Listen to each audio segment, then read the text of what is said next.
Apple పండు మీరు సృష్టించారేంటి? ఈశ్వరుడు సృష్టించాడు. యాపిల్ పండు కొనడానికి డబ్బు మీరు సృష్టించారేంటి? శక్తి మీకు ఇచ్చి మీకు ఉద్యోగం చేయించి డబ్బు ఇప్పిస్తున్నాడు. అన్నీ ఆయన ఇచ్చినవే. అన్నీ ఆయన ఇస్తే మీరేం ఇస్తారు ఈశ్వరుడికి? ఈశ్వరా, నువ్విచ్చింది నీకు ఇవ్వడం తప్ప నేను ఇవ్వగలిగిందన్నది నాకు లేదన్న మీ భావనే నివేదన. ఈ భావన మీకు కలిగిందనుకోండి, అది వినయానికి పరాకాష్ట. అదే నివేదన. ఆ నివేదన యొక్క ఫలితము ప్రసాదం. ఆ ప్రసాదము ఈశ్వరుని అనుగ్రహము. ఆ అనుగ్రహము మీ ఆ మనసుకి పరిపుష్టినిస్తుంది భక్తికి. అందుకే లోపలికి పులిహార పళ్ళెం పెడుతుంటే బట్ట వేసి తీసుకెడతారు, బయటికి తీసుకొచ్చి చేతిలో పెడితే కళ్ళకద్దుకు తింటారు. ఎందుకని? అది ప్రసాదం. ఈశ్వరుడికి చూపిస్తే ప్రసాదం, ఈశ్వరుడికి చూపించకపోతే పులిహారం. ప్రసాదంగా అనుభవించడం అంటే ఇవన్నీ ఈశ్వరుడివే అని నమ్మగలగడం. కాబట్టి ఈశ్వరుడికి మీరేమిస్తారు? నేనేమి ఇవ్వలేను అనుకున్నప్పుడు వినయంతో కిందకి ఉండడమే. ఎంత పెద్దవారు మీరని లోకమంతా అంటున్నా, నా పెద్దరికం ఏమిటండి? నా పెద్దరికం అంతా ఆయన ఇచ్చిందని ఆయన పాదాల దగ్గర కూర్చుంటాడు తప్ప ఎప్పుడూ సమానంగా కూర్చోడు. ఇది వినయం. దీనికి గురువు లొంగుతాడు, దీనికి ఈశ్వరుడు లొంగుతాడు. 100 యోజనముల సముద్రాన్ని దాటి లంకాపట్టణానికి వెడితే సీతమ్మ తల్లి దర్శనం అవుతుంది అని సంపాతి చెప్పారు. సంపాతి చెప్పినటువంటి వాక్యం నిజము అని గుర్తు ఏమిటంటే, ఆ మాట సాయం చెయ్యగానే కాలిపోయిన రెక్కలు సంపాతికి మళ్ళీ పుట్టాయి. కిష్కింధకాండ పూర్తి చేస్తూ మహర్షి 2 వైభవోపేతమైనటువంటి విషయాల్ని ప్రతిపాదిస్తారు. రామ కథ యొక్క గొప్పతనం ఎటువంటిది, రామనామము యొక్క గొప్పతనం, రామనామానికి రామకథకి మాట సాయం చేసినంత మాత్రం చేత వచ్చేటటువంటి ఫలితం. కేవలం మాట సాయం చేసినటువంటి సంపాతికి కాలిపోయిన రెక్కలు మళ్ళీ వచ్చాయి. కాబట్టి రామకార్యం మీద వెడుతున్న వాడికే అంత సాయం చేస్తేనే అంత గొప్ప ఫలితం ఉంటే, రామకార్యమే చేసిన వాడికి ఎంత గొప్ప స్థితి ఉంటుంది. అయితే ఇక్కడ మీరు ఒక విషయం చూడాలి. నిజంగా చాలా పెద్ద రామకార్యం అన్నది ఏది ఉంటుందో అది చేసిన వాడు కోరుకోవలసినది ఎటువంటి వాడికి ఆ స్థితిని రామచంద్రమూర్తి ఇస్తారో తెలుసా అండి? కించిత్ ప్రతిఫలాపేక్ష కూడా లేనివాడికి అంత స్థితిని ఇస్తారు. మీరు అది చాలా జాగ్రత్తగా గమనించాలి. రామాయణం రామ కార్యం మీద వెడుతున్న వాడికి మాట సాయం చేస్తే కాలిపోయిన రెక్కలు వచ్చాయి, మళ్ళీ యవ్వనం వచ్చింది అంటే మళ్ళీ మంచిదే, ఒక వైభవాన్ని పొందాడు. కానీ రామ కార్యాన్నే చాలా ప్రయోజనము అని భావించి ఇంకంతకన్నా వేరొక కార్యం లేదు అని ఆ కార్యం మీద సర్వశక్తులు ఒడ్డి వెళ్ళినటువంటి వాడికి ఏ ఫలితం ఉండాలి? రామచంద్రమూర్తి యొక్క ఆలింగనం లభిస్తుంది, రాముడే లభిస్తాడంతే. ఇంకా దానికి వేరొక ప్రయోజనం ఏమీ ఉండదు. సరికదా? అలా ఎవరైనా నిలబడగలిగితే రామకార్యాన్ని త్రికరణ శుద్ధిగా ఏ ప్రతిఫలాన్ని ఆశించకుండా, ఎందుకు చేశావు ఈ రామకార్యం అంటే రాముని కొరకు తప్ప, దీని వలన నాకు ఏ ప్రయోజనము నేను ఆశించి చెయ్యట్లేదు అని త్రికరణ శుద్ధిగా నిలబడగలిగితే దొరికేటటువంటిది ఏమిటో తెలుసా అండి? నేను నీకు ప్రత్యుపకారం చెయ్యలేను అన్న రామచంద్రమూర్తి యొక్క మాట. అంటే ఎంతటి సమున్న స్థితిని పొందుతారో చూడండి. ఇది ఎవరు పొందారంటే స్వామి హనుమ పొందారు. ఎందుచేత అంటే ఆయన సుందరకాండలో బయలుదేరినప్పుడు రామార్థం వానరార్థం చ చికీర్షం కర్మదుష్కరం సముద్రస్య పరంపారం దుష్ప్రాపం ప్రాప్తుమిచ్చసి అన్నారు విద్యాధరులు. రాముని కొరకు వానరుల కొరకు చేస్తున్నారు తప్ప ఆయన తన కొరకు తాను అని చేసినది కాదు సముద్ర తరణం. అంత కష్టపడి ఆయన వెళ్లి సీతమ్మ తల్లి దర్శనం చేసి వచ్చి సీతారాములు ఒకటవడానికి కారణంగా ఆయన నిలబడితే ఆయన పొందినటువంటి భాగ్యం ఏమి అంటే, నేను నీకు ప్రత్యుపకారం చెయ్యడం కుదరదు కాబట్టి మదంగే జీర్ణతాం యాతు యత్తయోపకృతం కపేహే అంటారు ఉత్తరాఖండలో. రామచంద్రమూర్తి నీకు నేను ప్రత్యుపకారం చెయ్యడం అన్నది కుదరదు హనుమా, కాబట్టి నువ్వు చేసిన ఉపకారం ఏదుందో అది నా శరీరమునందు జీర్ణమైపోవుగాక అంటారు. అంటే రాముడు కూడా ప్రత్యుపకారం చెయ్యగలను అని అనలేనంత గొప్ప స్థితిని పొందగలగడం త్రికరణ శుద్ధిగా రామకార్యాన్ని చెయ్యగలిగినటువంటి ప్రజ్ఞ ఏర్పరచుకోవడం. అయితే అది అంత తేలికైన విషయం కాదు. శ్రీరామాయణంలో మహానుభావుడు కారణ జన్ముడు కాబట్టి ఒక్క హనుమకి మాత్రమే అది లభించింది. నేను ఇప్పుడు కారణజన్ముడు అన్న మాట వాడి ఉంటే హనుమ ఏ కారణం చేత అసలు జన్మించారో, ఆయన జన్మ వృత్తాంతం ఏమిటో, అది ఎలా సంభవించిందో ఇవాళ బ్రహ్మగారి తర్వాత బ్రహ్మగారి లాంటి వాడు రామాయణంలో జాంబవంతుడు. ఆత్మావై పుత్రనామాసి అని కదా, కొడుకు తండ్రి రూపంలో ఈ లోకంలో తిరుగుతూ ఉంటాడు అని. కాబట్టి ఇప్పుడు చతుర్ముఖ బ్రహ్మగారు ఈ సృష్టినంతటినీ చేసినటువంటి మహాపురుషుడైతే ఆయన యొక్క అంశతో వచ్చిన జాంబవంతుడు కూడా శ్రీరామాయణంలో అంత స్థితిని పొందాడు. అందుకే రామాయణంలో ఎక్కడెక్కడ ఏ విపత్కర పరిస్థితి ఏర్పడినా జాంబవంతుణ్ణి సంప్రదిస్తూ ఉంటారు. సాధారణంగా ఎప్పుడైనా మహర్షులకు కానీ దేవతలకు కానీ ఇబ్బంది కలిగితే ముందు వాళ్ళు వెళ్ళి ఎవరిని సంప్రదిస్తారు అంటే చతుర్ముఖ బ్రహ్మగారు. శ్రీరామాయణంలో జాంబవంతుణ్ణి సంప్రదిస్తూ ఉంటారు. ఆయన పెద్దరికం అటువంటిది. కాబట్టి ఇప్పుడు ఆయన పెద్దరికం ఏమిటో కిష్కింధకాండ పూర్తయ్యేటప్పుడు మహర్షి ఆవిష్కరిస్తారు. ఆయన వయసు రీత్యాను పెద్దరికం, వయసుతో పాటు ఆయన చేసినటువంటి కార్యాలు కూడా అంత దక్షతతో కూడుకున్నవి. ఇప్పుడు నేను ఉడిగిపోయాను అని చెప్పడం కాదు, శరీరంలో ఉన్నటువంటి శక్తి ఉడిగిపోయినా తన అనుభవంతో చెయ్యగలిగినటువంటి మేలు ఏదో అంత గొప్ప మేలు జాంబవంతుడు చేస్తుంటాడు రామాయణంలో. అందుకే దక్షిణ దిక్కున ఉన్నటువంటి సముద్రపు ఉత్తర దిక్కున వానరులందరూ కూడా కూర్చుండిపోతే, 100 యోజనముల సముద్రాన్ని దాటేవాడు కనపడకపోతే, దాటేవాడెవడో నేను చెప్తాను, దాటేవాడెవరో నేను చెప్పడం కాదు, చెప్పి ఆయనని నేను ప్రోత్సహిస్తాను. అది జరిగితే తప్ప ఆయన వెళ్ళాడు. ఆ విషయాన్ని కిష్కింధకాండలో మాత్రం చెప్పరు.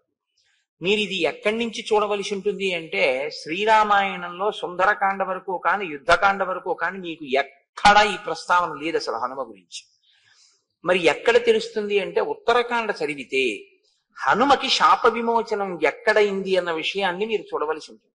హనుమకి శాప విమోచనం కిష్కింధకాండ చిట్ట చివరిలో అయింది. సుందరకాండ ప్రారంభం, కిష్కింధకాండ చివర. అది కూడా జాంబవంతుడు చేసిన స్తోత్రం వల్ల అయింది. నిన్నను ఆయన ఒక మాట అన్నాడు, తతప్రతీతం ప్లవతాం వరిష్టం ఏకాంతమాశ్రిత్య సుఖోపవిష్టం సంచోదయామాస హరిప్రవీరం హనుమంతమేవా. నేను ఇదిగో ఏకాంతంగా కూర్చున్నటువంటి వాడున్నాడే ఆ హనుమ, ఆయనే ఈ కార్యాన్ని చెయ్యగలడు. ఈ కార్యాన్ని చెయ్యగలిగినటువంటి హనుమ సమర్థత కలవాడైనప్పటికీ తన శక్తిని తాను మరిచి అలా కూర్చున్నాడు. నేను ఆయనని ప్రేరణ చేస్తాను అన్నాడు. ప్రేరణ చేస్తే గుర్తు రావడం ఏంటండి అంటే, ప్రేరణ చేస్తే గుర్తు రావాలి అంటే తన బలం తన చేత విస్మరింపబడి ఉండాలి. ఎందుకు విస్మరింపబడిందో, ఎందుకు ఆయన జ్ఞాపకం లేదో నేను మీకు కిష్కింధకాండ ప్రారంభమైన రోజున మనవి చేశాను.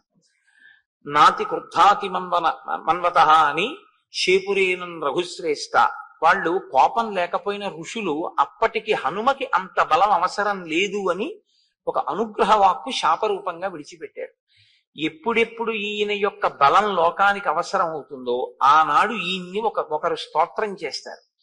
ఆయన బలం ఆయనకి జ్ఞాపకం చేస్తారు. ఆ జ్ఞాపకం చేసిన రోజున ఈయన శాపం తొలగిపోతుంది, ఈయన బలం మళ్ళీ ఈయనకి జ్ఞాపకానికి వస్తుంది. ఇంకక్కడి నుంచి ఆయన చెయ్యవలసిన పనిని ఆయన చేస్తారు అని. అందుకే ఇంత బలవంతుడైన, అసలు ఆ మాటకొస్తే నిజంగా హనుమ తలుచుకుంటే వాలిని నిగ్రహించగలరు, కానీ తన బలాన్ని తాను మరిచిపోవడం వల్లే వాలితో పాటుగా భూమండలం అంతా ఆయన తిరిగాడు. అటువంటి హనుమకి శాప విమోచనం అయ్యేటటువంటి సందర్భం చాలా మహోత్కృష్టమైనటువంటి సందర్భం శ్రీరామాయణంలో. ఎందుకంటే ఇక నుంచి ఆయనకి శాప విమోచనం జరిగితే ఆయనకున్న బలం దేనికి ఉపయోగపడుతుంది? భక్త రక్షణ కొరకు ఉపయోగపడుతుంది. భక్తులైన వారు ఎవరున్నారో, ఈశ్వరుణ్ణి ఆశ్రయించిన వాళ్ళు ఎవరున్నారో వాళ్ళని రక్షిస్తారు. కాబట్టి ఇప్పుడు జాంబవంతుడు అంటున్నాడు, వీర వానరలోకస్య సర్వశాస్త్ర విశారద తూష్ణీం ఏకాంతమాశ్రిత్య హనుమం కిం నజల్పసి. హనుమని ఉద్దేశించి మాట్లాడుతూ, ఓ హనుమ, కిం నజల్పసి, నువ్వెందుకు మాట్లాడటం లేదు? వీళ్ళందరూ చెప్పారుగా ఇన్ని యోజనాలు పెడతామని, నువ్వేమీ అంటలేదు.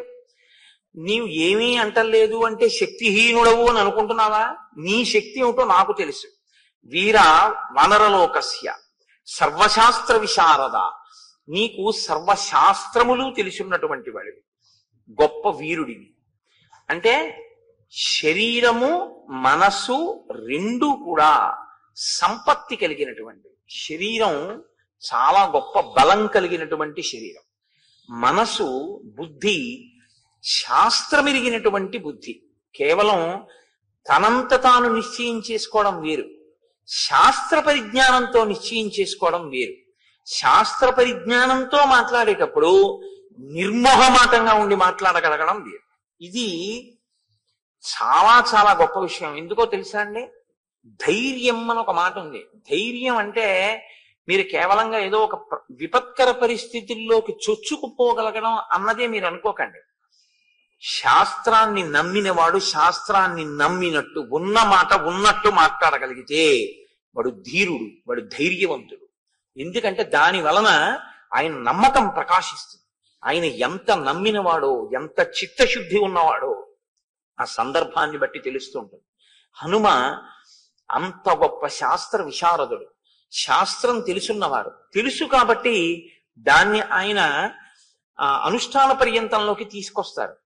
అందుకే మీరు ఎదర సుందరకాండలో వింటారు, నమస్కారం దగ్గర నుంచి ఏ కాలు పెట్టి లంకా పట్టణంలోకి ప్రవేశించాలి అన్నదాన్ని, ఎటువంటి శరీరంతో లంకా పట్టణంలో ప్రవేశించాలి అన్నదాన్ని, మాట్లాడేటప్పుడు ఎలా మాట్లాడాలి అన్న విషయాన్ని, రావణ దర్శనం చెయ్యాలి అంటే ఏది చేసి రావణ దర్శనాన్ని సాధించవచ్చు అన్నదాన్ని, ప్రతి చిన్న విషయాన్ని ఆయన ఎంత గొప్పగానో పర్యవలోకనం చేస్తారు. ఇది ఇంత గొప్ప ప్రజ్ఞ ఉన్నా అప్పుడప్పుడు చిన్న చిన్ని వైక్లభ్యాలు వస్తూ ఉంటాయి, రాకపోవడం అన్నది ఉండదు. కానీ ఎవడికి శాస్త్ర పరిజ్ఞానం పక్కన భక్తి ఉందో వాడికి అటువంటి తొట్టుబాటు వచ్చినప్పుడు ఈశ్వరుడు వాడిని రక్షిస్తూ ఉంటాడు. నువ్వు తొట్టుపడ్డావు ఇవాళ, అలా తొట్టు పడకు అని మళ్ళీ ఉంచుకోగలిగినటువంటి శక్తిని ఇస్తాడు. ఇది మీరు చాలా జాగ్రత్తగా రామాయణంలో గమనించవలసి ఉంటుంది. ఒకసారి తొట్టు పడితే పాతాళ లోకం వరకు పడిపోతాడు ఒక్కొక్కడు. ఎందుకు పడిపోతాడో తెలుసా అండి? శాస్త్రం తెలియక కాదు, శాస్త్రం తెలిసి, శాస్త్రం తెలిసిన్నవాడే. దేనికి పడిపోతాడంటే నాకు శాస్త్రం తెలిసన్న అహంకారం ఉంటుంది తప్ప ఈశ్వరుడు యందు భక్తి లోపించి ఉంటుంది. ఈశ్వరుని యందు భక్తి లేకుండా కేవలము శాస్త్రం ఒకటి తెలిసి వచ్చినటువంటి వైక్లభ్యం పడగొట్టేస్తుంది. శాస్త్రము తెలిసి వైక్లభ్యం వచ్చినా దిద్దుకోగలిగినటువంటి ఉంచుకోగలిగిన స్థితి ఎక్కడి నుంచి వస్తుందంటే భక్తిలోంచి వస్తుంది. నేను ఇవాళ ఏ మాట అన్నానో ఆ మాటని మీరు చాలా జాగ్రత్తగా గమనిస్తూ ఉండండి. హనుమ విషయంలో ఇది మీకు ప్రస్ఫుటంగా తెలుస్తూ ఉంటుంది. ఆయన కూడా అక్కడక్కడ కొద్దిగా తప్పటడుగు వేస్తూ ఉంటారు. మండోదరిని చూసి సీతమ్మ అనుకుంటూ ఉంటారు. సీతమ్మ కనపడలేదని నే చచ్చిపోతానంటారు. కానీ ఎక్కడెక్కడ హనుమ అటువంటి ఉద్వేగాన్ని పొందుతారో అక్కడక్కడ ఈశ్వరుడు ఆయనకి అండగా వచ్చి కాపాడుతూ ఉంటాడు. ఎందుకు వచ్చి కాపాడతాడు అంటే ముందు ఆయన బుద్ధిని నిలబెడుతుంటాడు. బుద్ధి నిలబడితే కదండి శరీరం నిలబడ్డం. బుద్ధి నిలబడలేకపోతే శరీరంలో బలం ఉండి ప్రయోజనం ఏమిటి? ఇది హనుమయందు ప్రకాశించేటటువంటి గుణం. కారణం ఏమిటంటే ఆయన భక్తి తత్పరత. అందుకే కొద్దిగా ఒడుదుడుకులు వచ్చినా ఉంచుకోగలిగిన వాడు ఎవరంటే, నిలబడగలిగిన వాడు ఎవరంటే భక్తి కలిగిన వాడే. ఆ భక్తి అంటూ ఉందనుకోండి, అది ఎన్ని ఇబ్బందుల నుంచి అయినా బయటపడేస్తుంది.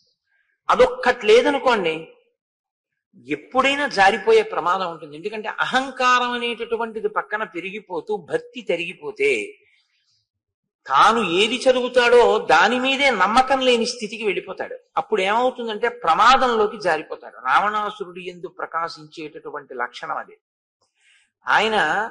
ఆయనకి శాస్త్ర పరిజ్ఞానం ఉంది, ఆయనకి తెలుసు. కానీ ఆయన దేనికి వాడుకుంటాడంటే తను చేస్తున్నదే మంచి పని అన్నదాన్ని సమర్థించుకోవడానికి, శాస్త్రాన్ని మార్చి చెప్పడానికి ఉపయోగిస్తాడు. తనకి అనుకూలంగా శాస్త్రాన్ని తిప్పుతాడు తప్ప శాస్త్రం ఎలా ఉందో తాను అలా ప్రవర్తించడు. ఎందుకని? భక్తి అన్నది లోపించడమే దానికి కారణం. ఆ భక్తి లోపం వచ్చింది అనుకోండి. భక్తి లోపం అంటే విశ్వాసమేనండి. సా శ్రద్ధ కదితా సిద్ధి యయా వస్తూపలభ్యతే. ఆ శ్రద్ధ ఉంటే గురువు యందు ఈశ్వరుడు యందు ఆ శ్రద్ధ ఉందనుకోండి, అది మిమ్మల్ని కాపాడేస్తుంది. కాబట్టి జాంబవంతుడు అంటున్నాడు, నీవు సర్వశాస్త్ర విశారద తూష్ణీం ఏకాంతమాశ్రిత్య హనుమన్ కిం నజల్పసి. నీవు ఏమీ మాట్లాడకుండా ఇన్ని ఎరుగున్నవాడివి ఒక్కడివే ఎందుకు కూర్చున్నావు? హనుమన్ హరిరాజస్య సుగ్రీవస్య సమోహ్యపి హనుమన్ హరిరాజస్య సుగ్రీవస్య సమోహ్యసి రామలక్ష్మణయోశ్చాపి తేజసాచ బలేన చ. ఓ హనుమ, నీవు వానరుల కందటికి ప్రభువైనటువంటి సుగ్రీవుడు ఏ స్థాయిలో ఉన్నవాడో, ఎంతటి బలవంతుడో, నీవు కూడా అంతటి బలవంతుడవే. ఈ మాట వెనక ఉన్నటువంటి తర్కాన్ని మీరు గమనించాలి. ప్రభువుతో సమానమైనటువంటి బలవంతుడు అనుకోండి, ప్రభువుతో సమానమైన శాస్త్ర పరిజ్ఞానం ఉన్నవాడు అనుకోండి, నేను ఈయన మాట వినేది ఏమిటనేటటువంటి లక్షణం ఒకటి ఉంటుంది. కానీ ప్రభువుతో సమానమైన వాడైనా ప్రభుత్వాన్ని గౌరవించేటటువంటి వాడైనా ఆ బలాలు ఎప్పుడు చూసుకోడు. ఆయన సింహాసనం మీద ఉన్నాడు, నేను ఆయన మాట వినాలి. ఇది వినయం.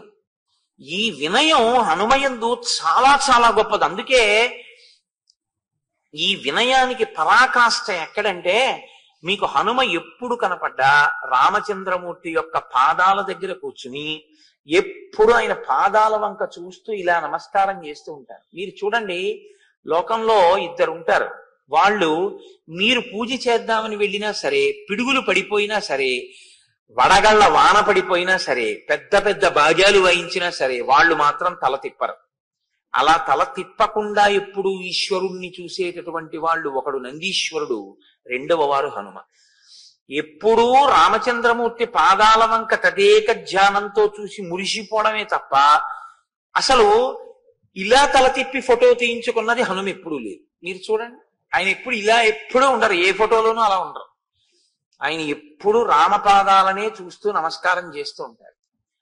అంటే ఆయన వినయం అటువంటిది. కాళ్ళ దగ్గర కూర్చుంటారు, అదండి కింద పడినట్టు ఉంటుంది, కానీ మహోన్నతికి కారణం అదే అవుతుంది.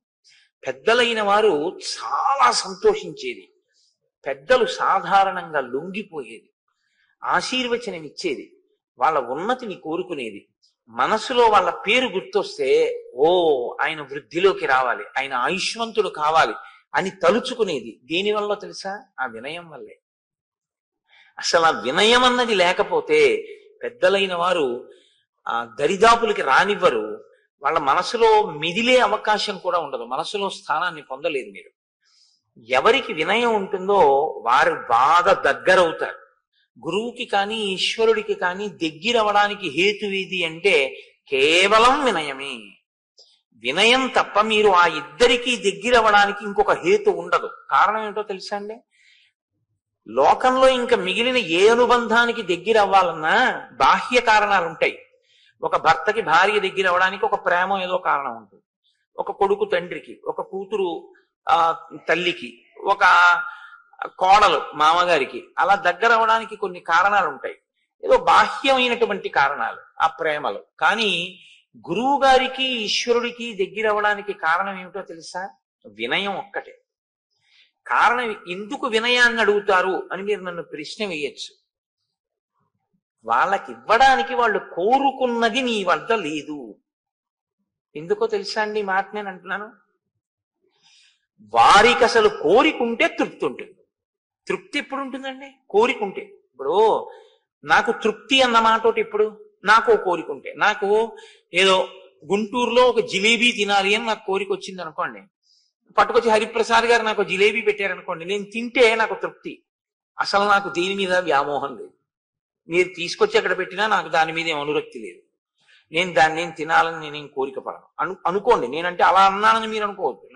నేను ఇంద్రియ చాపల్యం ఉన్నవాడిని, నేనేం గొప్పవాడిని అని చెప్పట్లేదు, ఒక ఉదాహరణ చెప్తున్నాను అంతే. ఇప్పుడు నాకు తృప్తి మీరు ఎలా తీసుకొస్తారు చెప్పండి? నాకే కోరిక లేదు. ఏ కోరిక లేని నాకు మీరు ఏం చేసి తృప్తినిస్తారు?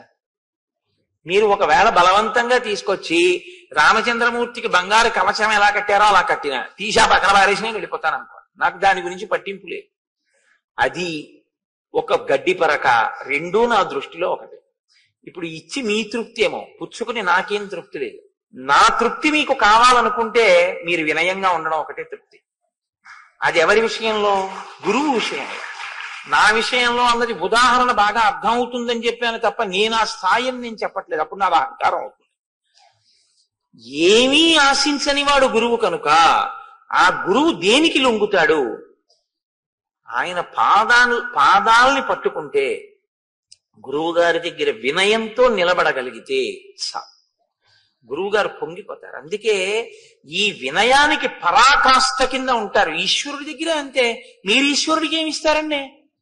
మిమ్మల్నే ఈశ్వరుడు సృష్టించాడు. మీ ఊపిరితిత్తులు ఈశ్వరుడు ఇచ్చాడు, మీ గుండెకాయ ఈశ్వరుడు ఇచ్చాడు, మీ మూత్రపిండాలు ఈశ్వరుడు పెట్టాడు, మీ మాట ఈశ్వరుడు ఇచ్చాడు, మీరు తినడానికి పదార్థాలు ఈశ్వరుడు ఇస్తున్నాడు, పచనం ఆయన చేస్తున్నాడు, జీర్ణం ఆయన చేస్తున్నాడు. ఆయనకి మీరేమి ఇస్తారు? యాపిల్ పండు మీరు సృష్టించారేంటి? ఈశ్వరుడు సృష్టించాడు. యాపిల్ పండు కొనడానికి డబ్బు మీరు సృష్టించారేంటి? శక్తి మీకు ఇచ్చి మీకు ఉద్యోగం చేయించి డబ్బు ఇప్పిస్తున్నాడు. అన్నీ ఆయన ఇచ్చినవే. అన్నీ ఆయన ఇస్తే మీరేం ఇస్తారు ఈశ్వరుడికి? ఈశ్వరా, నువ్విచ్చింది నీకు ఇవ్వడం తప్ప నేను ఇవ్వగలిగిందన్నది నాకు లేదన్న మీ భావనే నివేదన. ఈ భావన మీకు కలిగిందనుకోండి, అది వినయానికి పరాకాష్ఠ. అదే నివేదన. ఆ నివేదన యొక్క ఫలితము ప్రసాదం. ఆ ప్రసాదము ఈశ్వరుని అనుగ్రహము. ఆ అనుగ్రహము మీ ఆ మనసుకి పరిపుష్టినిస్తుంది భక్తికి. అందుకే లోపలికి పులిహార పళ్ళెం పెడుతుంటే బట్ట వేసి తీసుకెడతారు, బయటికి తీసుకొచ్చి చేతిలో పెడితే కళ్ళకద్దుకు తింటారు. ఎందుకని? అది ప్రసాదం. ఈశ్వరుడికి చూపిస్తే ప్రసాదం, ఈశ్వరుడికి చూపించకపోతే పులిహారం. ప్రసాదంగా అనుభవించడం అంటే ఇవన్నీ ఈశ్వరుడివే అని నమ్మగలగడం. కాబట్టి ఈశ్వరుడికి మీరేమిస్తారు? నేనేమి ఇవ్వలేను అనుకున్నప్పుడు వినయంతో కిందకి ఉండడమే. ఎంత పెద్దవారు మీరని లోకమంతా అంటున్నా, నా పెద్దరికం ఏమిటండి? నా పెద్దరికం అంతా ఆయన ఇచ్చిందని ఆయన పాదాల దగ్గర కూర్చుంటాడు తప్ప ఎప్పుడూ సమానంగా కూర్చోడు. ఇది వినయం. దీనికి గురువు లొంగుతాడు, దీనికి ఈశ్వరుడు లొంగుతాడు. అందుకే శంకర భగవత్పాదుల గురించి ఎప్పుడు లోకంలో ఒక మాట అంటుంటారు. ఆయన జ్ఞానాన్ని కదా బోధ చేశారు, ఇంకా భక్తి అన్న మాటకి తావెక్కడుంది? భక్తి అంటే రెండు ఉంటే కదా భక్తి. ఓ పెద్ద ఆయన ఉన్నాడు, చిన్న ఆయన ఉన్నాడు, ఈయన ఆయన్ని స్తోత్రం చేశాడు, అప్పుడు కదా. శంకరుల దృష్టిలో ఉన్నది ఒకటేగా, ఇంకా మళ్ళీ భక్తి ఎక్కడి నుంచి వచ్చిందంటారు? భక్తి పరాకాష్ఠ జ్ఞానం. జ్ఞానానికి భక్తి ఎప్పుడు ప్రతిబంధకం కాదు. పింజలేని పండు ఎక్కడి నుంచి వస్తుందండి? భక్తితో కూడిన కర్మాచరణం వల్లే జ్ఞానం వస్తుంది. అసలు భక్తి లేకుండా జ్ఞానం ఎక్కడ వస్తుంది? రాదు. కాబట్టి జ్ఞానమునకు భక్తి ప్రతిబంధకం కాదు. అందుకే శంకర భగవత్పాదులు మోక్ష సాధన సామాగ్ర్యాం భక్తిరేవ గరీయసి అని ప్రతిపాదించారు. మహానుభావుడైన జగద్గురువు. అబ్బో, శంకర భగవత్పాదులు చెప్పందేముంది? ఆకాశం అంత ఎత్తు ఎదిగారు, పాతాళం అంత కిందకి దిగారు. ఇంకా తర్వాత ఎవరన్నా ఏమన్నా చెప్తే ఆ మధ్యలోకి వచ్చి నిలబడాలి తప్ప శంకరుల్ని దాటి పైకి ఎక్కలేరు, శంకరుల కన్నా కిందకి వెళ్ళలేరు. ఆయన కిందకెంత వెళ్ళారో అంతా వెళ్ళారు. ఎంత మీరు తక్కువ చేసి మాట్లాడుకోవాలో ఈశ్వరుడి దగ్గర అంత తక్కువ చేసి శంకరాచార్యుల వారు మాట్లాడారు. పశుమాం సర్వజ్ఞ ప్రధిత కృపయా పాలయ విభో అన్నారు. ఎంత పైకెక్కారంటే అహం బ్రహ్మాస్మి అన్నారు. ఇప్పుడు ఇంకా మీరు అంతకన్నా పైకేం పెడతారు, ఇంతకన్నా కిందేం పెడతారు. కాబట్టి మీరు ఎంతమంది వచ్చినా, తర్వాత ఎవరు వచ్చినా, ఏం మాట్లాడినా ఈ రెండింటి మధ్యలోనే మాట్లాడాలంతే. కాబట్టి శంకరుల కన్నా కిందకెళ్ళలేరు, శంకరుల కన్నా పైకి వెళ్ళలేరు. అది శంకరుల యొక్క తత్వం అంటే. వ్యోమవత్ వ్యాప్త దేహాయ.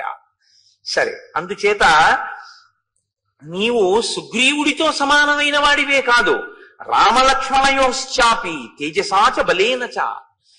రామలక్ష్మణులిద్దరూ తేజస్సులో ఎంత గొప్పవారో, బలములో ఎంత గొప్పవారో, నీవు కూడా తత్తుల్యమైన వాడవు. అంతే బలము, అంతే తేజస్సు ఉన్నవాడవు. అంటే రామలక్ష్మణులతో సమానమైన స్థాయి కలిగినటువంటి వ్యక్తి హనుమ. కానీ ఎక్కడ కూర్చుంటారు? ఎప్పుడూ పాదాల దగ్గర. ఎదిగినా ఒదగడం నేర్చుకోవాలి అంటే హనుమ యొక్క ఉపాసన చేసి తీరాలి. అందుకే మనకి లోకంలో చిన్న పిల్లలతో కూడా మనం ఎవరిని ఆరాధన చేయిస్తామంటే ఇద్దరిని ఆరాధన చేయిస్తాం. ఒకరు వినాయకుడు, ఒకరు హనుమ. సరే, వినాయకుడిని ఎందుకు అలాగా చెయ్యవలసి ఉంటుంది అన్నది రేపు వింటారు. మళ్ళీ చరిత్ర చరణం ఎందుకు? హనుమ కూడా అంతే. అపారమైనటువంటి వినయ సంపత్తి కలిగినటువంటి వారు, మహానుభావుడైన. ఈ మాటలు ఆయన ఎందు గర్వాన్ని పెంచలేదు, ఈ మాటలు ఆయన ఎందు వినయాన్ని పెంచాయి. అది విచిత్రం. మీరు అయ్యా చాలా వృద్ధిలోకి వచ్చారు, చాలా చక్కటి పని చేశారు అంటే ఇలా అనకూడదు. ఆయన చేత నేను పొందినటువంటి ప్రశంసా వాక్యం, అరే నేను వాడిని ఎందుకన్నాను అలాగా, ఎంత పాడయ్యాడు ఇప్పుడు అని ఆయన పశ్చాత్తాపడవలసినటువంటి రోజు రాకుండుగాక అని ఎప్పుడూ అడగాలి. అందుకే ఒక గురువు దగ్గరికి వెడితే శిష్యుడు ఎప్పుడూ చెప్పవలసిన మాట ఏమిటో తెలుసా అండి? గురువు గారు, నా నడవడి చేత మీ కీర్తికి ఎన్నడూ కళంకము కలకకుండుగాక. ఫలానా ఆయన గురువు గారు అని మిమ్మల్ని సమాజం ఎప్పుడైనా మిమ్మల్ని మీ శిష్యుడు కదూ అయినా అన్నప్పుడు మంచి శిష్యుణ్ణి తయారు చేశారండి అని మిమ్మల్ని శ్లాఘించాలి తప్ప, ఏమండి మీ శిష్యుడు అటువంటి వాడిని తయారు చేశారు అన్ననాడు గురువు తల ఉంచుకోవలసి వస్తుంది. కాబట్టి నా నడవడి ఎన్నడూ అలా ఉండకుండుగాక అని మనం గురువు గారి దగ్గర ప్రతిజ్ఞ చేసుకుంటూ ఉండాలి. ఎప్పుడు గురువు గారి దగ్గర చెయ్యవలసిన ప్రతిజ్ఞ అదే తప్ప గురువుకి నువ్వు చేయగలిగినది ఏది ఉండదు. ఎందుకో తెలుసా అండి? ఆయన నిత్యతృప్తుడు, ఆయన ఎప్పుడూ తృప్తితోనే ఉంటారు. అటువంటి తృప్తి కలిగి ఆంతర తృప్తి, అది ఆశ్చర్యకరమైన విషయం. అసలు కోరిక పుట్టదు, అజాత శత్రువు అన్నట్టే ఆ గురువు యందు కోరిక అన్నది పుట్టదు. అసలు పుట్టనప్పుడు మీరు ఏం చేస్తారండి? ఇంకా ఆయన్ని మీరు చేయడానికి ఏం ఉండదు. అది అందుకే ఆ గురుత్వాన్ని పొందడం, ఆ గురుత్వమునందు నిలబడగలగడం చాలా గొప్ప విషయం. అది ఈశ్వరానుగ్రహం చేత మాత్రమే సంభవిస్తుంది. ఆ గురువు, ఆ ఈశ్వరుడు ఎవరిని అనుగ్రహిస్తారో, అనుగ్రహం ఎవరికి ఉంటుందో వాళ్ళకి మాత్రమే గురువు చెప్పిన మాట మనసులో నిలబడి అనుష్ఠానంలోకి వెడుతుంది. గురువు గారి అనుగ్రహాన్ని మీరు పొందలేకపోయారనుకోండి, మీరు ఎన్ని వినండి గురువు గారి దగ్గర చెప్పినవి, అవి మీ యందు బుద్ధి రూపంలో మాత్రం ప్రకాశించలేవు, తేడా వచ్చేస్తుంది. ఈ రహస్యం ఎక్కడ చెప్పారో తెలుసా అండి? ఇవాళ సమయం చాలదని నేను విడిచిపెట్టాను, కానీ ప్రహ్లాదోపాఖ్యానంలో ఉంది రహస్యం. ఎందుకని అంటే, లీలావతి గర్భంతో ఉన్నప్పుడు నారదుడు లీలావతిని తీసుకెళ్లిపోయాడు. దేవేంద్రుడు తీసుకెళ్లిపోతుంటే నారదుడు వచ్చి దేనికి తీసుకెళ్తున్నావు అని అడిగాడు. హిరణ్యకశిపుడు తపస్సుకి వెళ్ళాడయా, ఆయన యొక్క వీర్యము ఈమె గర్భము యందు పిండముగా రూపుదాలుస్తోంది, వాడితోనే వేగలేకపోతున్నాం, మళ్ళీ ఇంకోడా బయటికి, అందుకని ఆ పిల్లవాడు పుట్టగానే చంపేస్తాను, చంపి వదిలేస్తానన్నాడు. ఎందుకంటే ఇద్దరు అన్నదమ్ములు, ఇంద్రుడు హిరణ్యకశిపుడు కశ్యప ప్రజాపతి సంతానమే. అంటే నారదుడు అన్నాడు, నీకేం తెలుసు, హిరణ్యకశిపుడి కొడుకు కాబట్టి అలా ఉంటాడు అనుకుంటున్నావు, కాదు, ఆయన హిరణ్యకశిపుడి కొడుకైనా లోకమంతిటి చేత కీర్తింపబడేటటువంటి మహాభక్తుడు పుడుతున్నాడు, నువ్వెవరు చంపడానికి, కాబట్టి నా ఆశ్రమానికి తీసుకెళ్తానన్నాడు. అటువంటి మహాభక్తుడు పుడితే నాకేం అభ్యంతరం, తీసుకెళ్ళండి అన్నాడు. నారదుడు ప్రహ్లాదుడికి ఉపదేశం ఎప్పుడు చేశాడో తెలుసా అండి? పుట్టాక కాదు. లీలావతి గర్భమునందుండగా పిండము వింటుంది. మీరు నమ్మండి నమ్మపోండి, ఇవాళ పెద్దలు కూడా అంగీకరిస్తున్నారు. పిండానికి వినే శక్తి ఉంటుంది.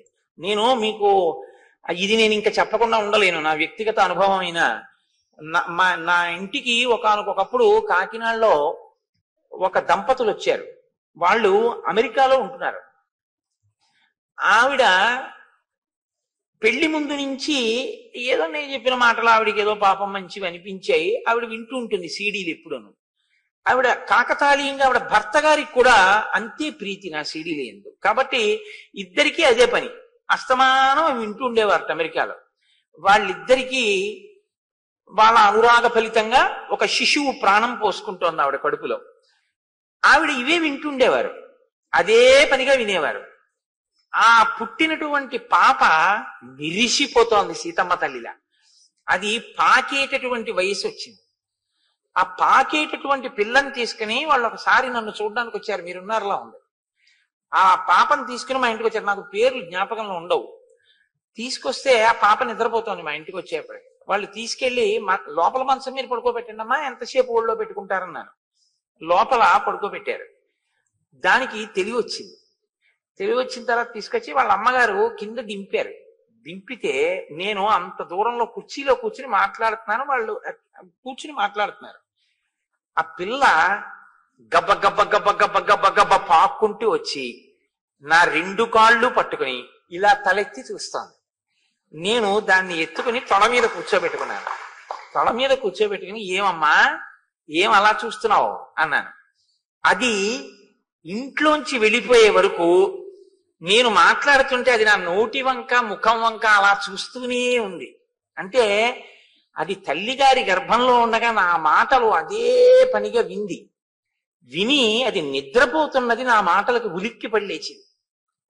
నేను ఇన్ని నెలలుగా వింటున్న మాటలు ఈ శరీరంలోంచే వస్తున్నాయన్నమాట.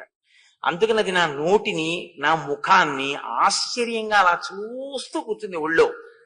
కాబట్టి వింటాయి గర్భస్థ పిండాలు. నారదుడు చెప్పినటువంటి మాటలు లీలావతి తల ఊపుతూ వింది, లోపల ప్రహ్లాదుడు విన్నాడు. ప్రహ్లాదుడు బయటికి వచ్చాడు, లీలావతి అంతఃపురానికి వెళ్ళింది, అంతఃపురంతో ప్రహ్లాదుడు వెళ్ళాడు. లీలావతి మరిచిపోయింది, ప్రహ్లాదుడికి గుర్తుండిపోయింది. ఇది రాక్షసుల పిల్లలతో చెప్తూ ప్రహ్లాదుడు ఒక రహస్యం చెప్పాడు.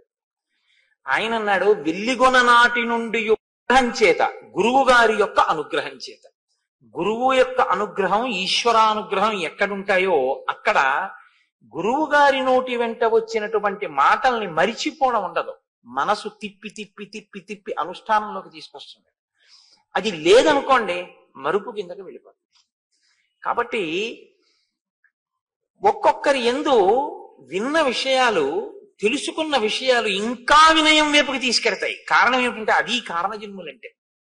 తప్ప మీరు ఫలానా వారితో సమానం అండి అన్నారు అనుకోండి, అంతే, ఇంకా వారే ఉందండి వాళ్ళతో సమానం నేనంటే ఇంకేమిటి అహంకారం. అలా అంటారు కానండి, ఆయన నేను సమానమా, అసలు నన్ను మాట్లాడిస్తున్నది ఆయన మహానుభావుడు అనగలిగితే నీకు వినయం ఉన్నట్టు. కాబట్టి చూడండి, హనుమన్ హరిరాజస్య సుగ్రీవస్య సమోహ్యసి రామలక్ష్మణయోశ్చాపి తేజసాచ బలేన చ.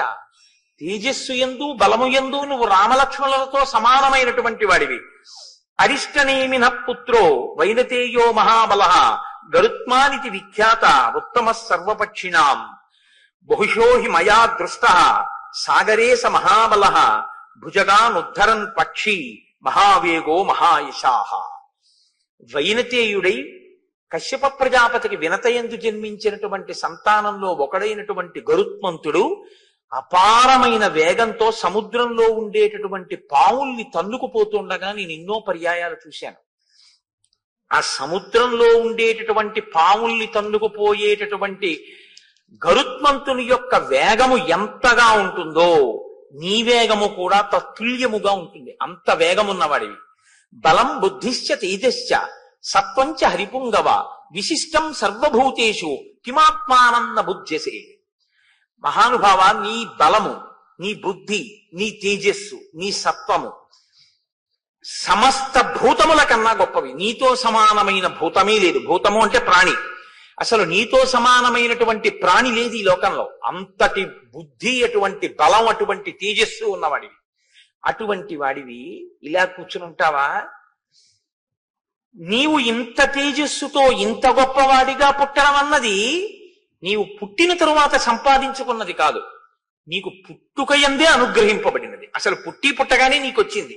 నీ జన్మయే కారణ జన్మ. ఏదో ప్రయోజనం లేకుండా నీకింత బలం కలగదు, ఏదో కారణం లేకుండా నీకింత తేజస్సు ఇవ్వరు. కాబట్టి ఇంతటి తేజోమూర్తిగా నువ్వు జన్మించావు. ఇక్కడ ఎప్పుడూ కూడా మీరు ఒకటి గమనించవలసి ఉంటుంది. మీరు ఇటువంటి విషయాలు వినేటప్పుడు కారణ జన్మల యొక్క జన్మకి సంబంధించినటువంటి విషయాన్ని లౌకికమైనటువంటి దృష్టితో మీరు విచారణ చేయకూడదు ఎప్పుడు కూడా. ఎందుకో తెలుసా అండి? అది పరాశక్తి యొక్క అనుగ్రహం చేత జన్మిస్తారు. అందుకే అసలు ఒక్కొక్క మహానుభావుడు జన్మించేటప్పుడు ఆయన జన్మిస్తే అటువంటి గొప్ప తేజోమూర్తిని భరించగలిగినటువంటి క్షేత్రం ఉండదు. ఈశ్వరుడి అవతారాన్ని భరించగలదేమో కానీ మహర్షుల యొక్క తేజస్సుని భరించి వహించగలిగిన క్షేత్రాలు ఉండవు. నేను మీతో యథార్థం చెప్తున్నా. రామచంద్రమూర్తిని కనగలిగిన కడుపు ఉంటుందేమో, వశిష్ఠ మహర్షిని కనగలిగిన కడుపు ఉండదు. అందుకే వాళ్ళు కుంభ సంభవులు.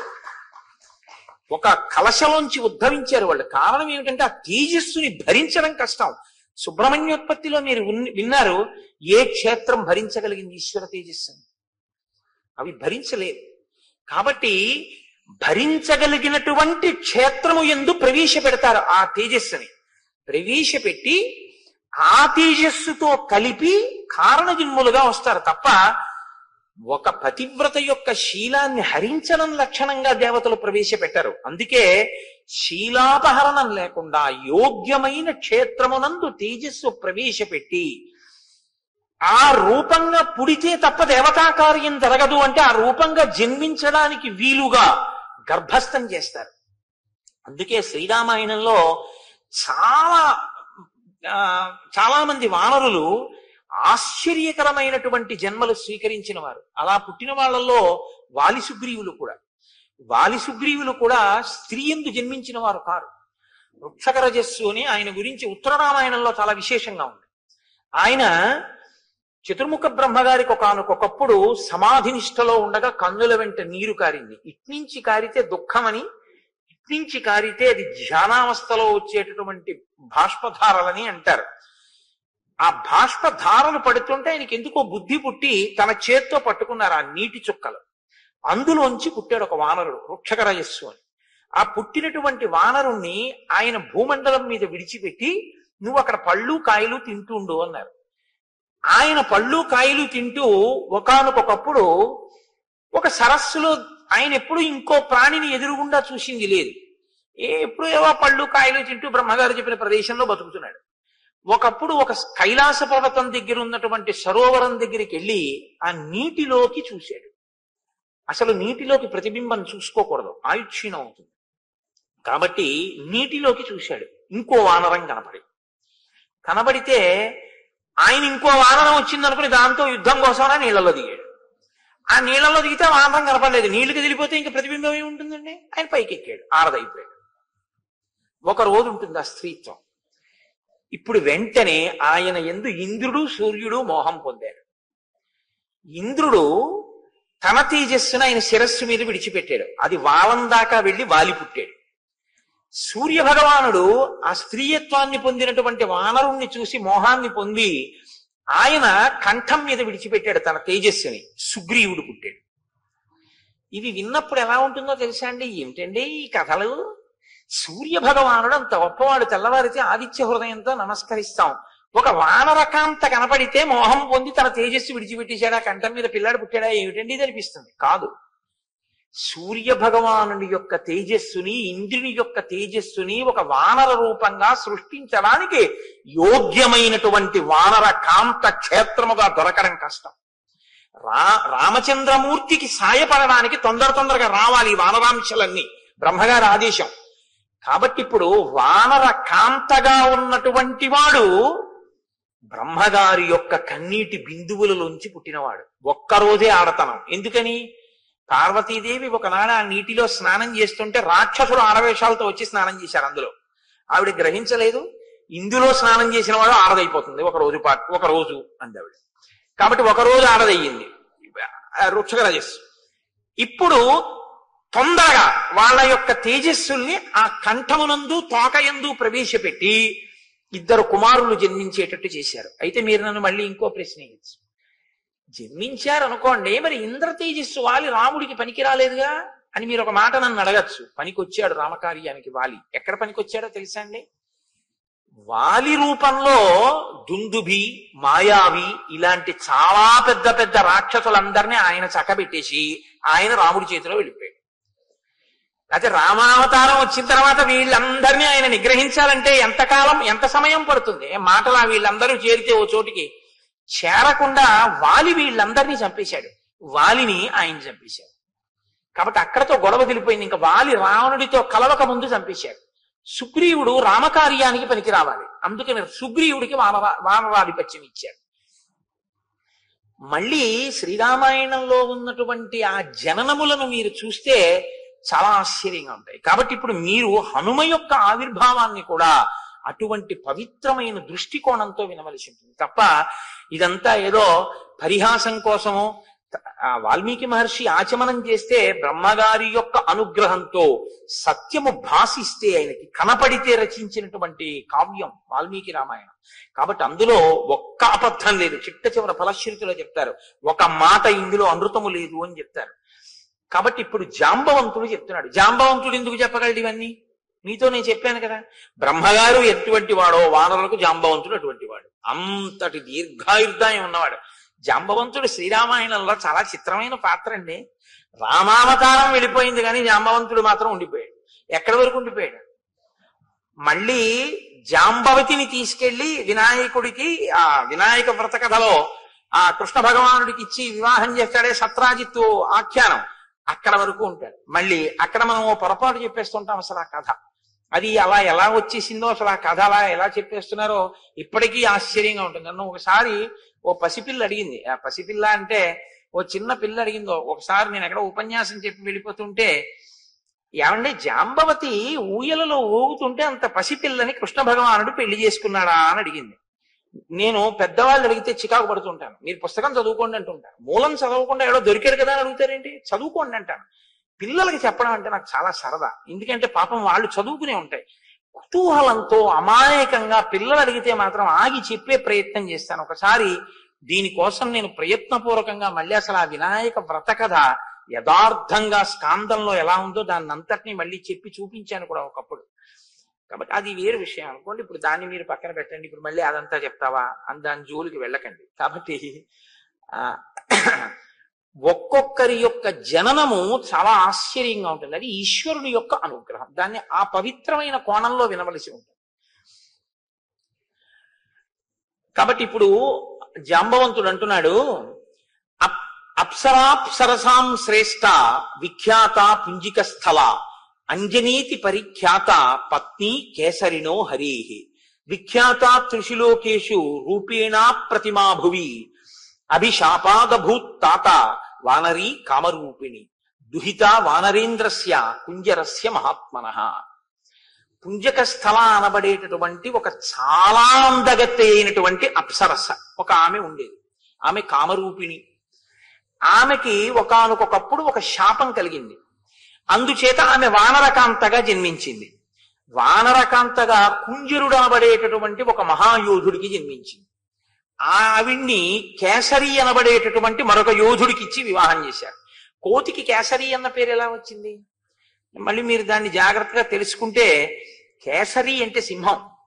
ఒకానొకప్పుడు శంఖము శబళ అని పేరు కలిగినటువంటి 2 ఏనుగులు ఉండేవి.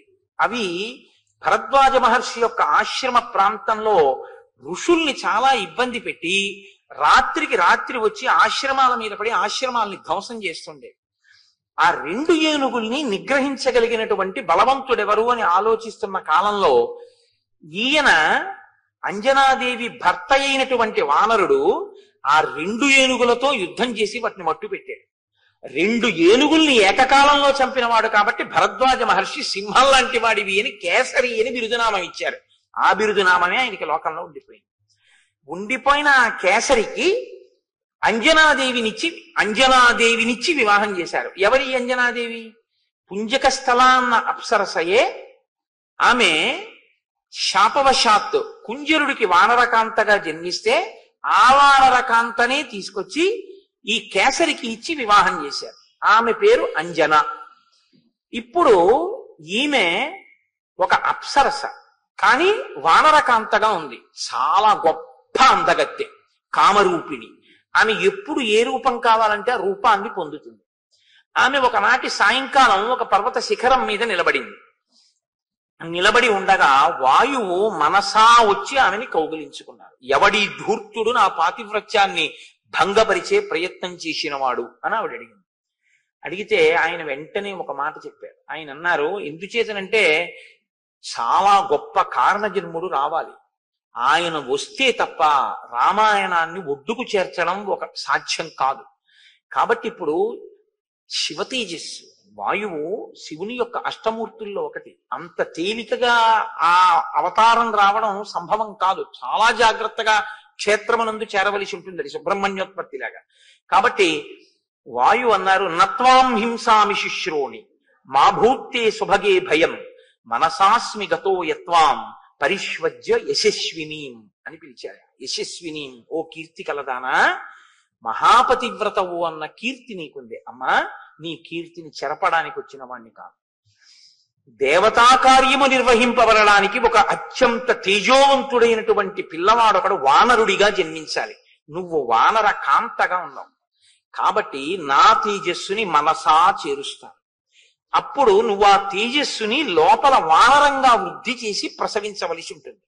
ఆ వానర రూపంతో వచ్చినటువంటి ఆ తేజో రూపం రేపు రామకార్యానికి ఉపయోగపడుతుంది. కాదు కాదు, తదనంతరం లోకంలో రామచంద్రమూర్తిని నమ్ముకున్న ప్రతివాణ్ణి రక్షిస్తుంది. యుగాలు మారిపోయిన అంతటి మహానుభావుడు ఇప్పుడు పుట్టవలసి ఉంది. వీర్యవాన్ బుద్ధి సంపన్న తవ పుత్రో భవిష్యతి, మహాసత్వో మహాతేజ మహాబల పరాక్రమ, లంఘనే ప్లవనే చైవ భవిష్యతి మయా సమః. భవిష్యత్తులో నాతో సమానమైనటువంటి వేగం ఉన్నవాడు, నాతో సమానమైనటువంటి లంఘన శక్తి కలిగిన వాడు, అంటే దూకగలిగినటువంటి వాడు, అంతటి బుద్ధి పరాక్రమాలు ఉన్నటువంటి వాడు ఒక మహానుభావుడు పుట్టవలసిన అవసరం ఉంది. అందుకనమ్మా నీ ఎందు తేజస్సుని నిక్షేపిస్తున్నాను. ఇప్పుడు తల్లి అంతటి మహాపురుషుడికి తల్లి కావడానికి అంగీకరించింది. ఎందుకని? ఆమెకి వానర రూపం శాశ్వతం కాదు, ఆవిడ విడిచిపెట్టేస్తుంది. శాపవశాత్తు వచ్చినటువంటిది కాబట్టి కొంతకాలం తర్వాత వదిలేసి పుంజకస్థలగా వెళ్ళిపోతుంది, మళ్ళీ అప్సరసగా వెళ్ళిపోయినా ఆవిడ కీర్తి లోకంలో శాశ్వతంగా దేనివల్ల ప్రకాశిస్తుందంటే ఆంజనేయుని తల్లిగా, ఆంజనేయ స్వామి వారి తల్లిగా అంజనాదేవి యొక్క స్వరూపం సర్వభూతముల చేత నమస్కరింపబడుతుంది. ఒక అప్సరస ఇంత నమస్కార యోగ్యతని పొందడం అసాధారణమైనటువంటి విషయం.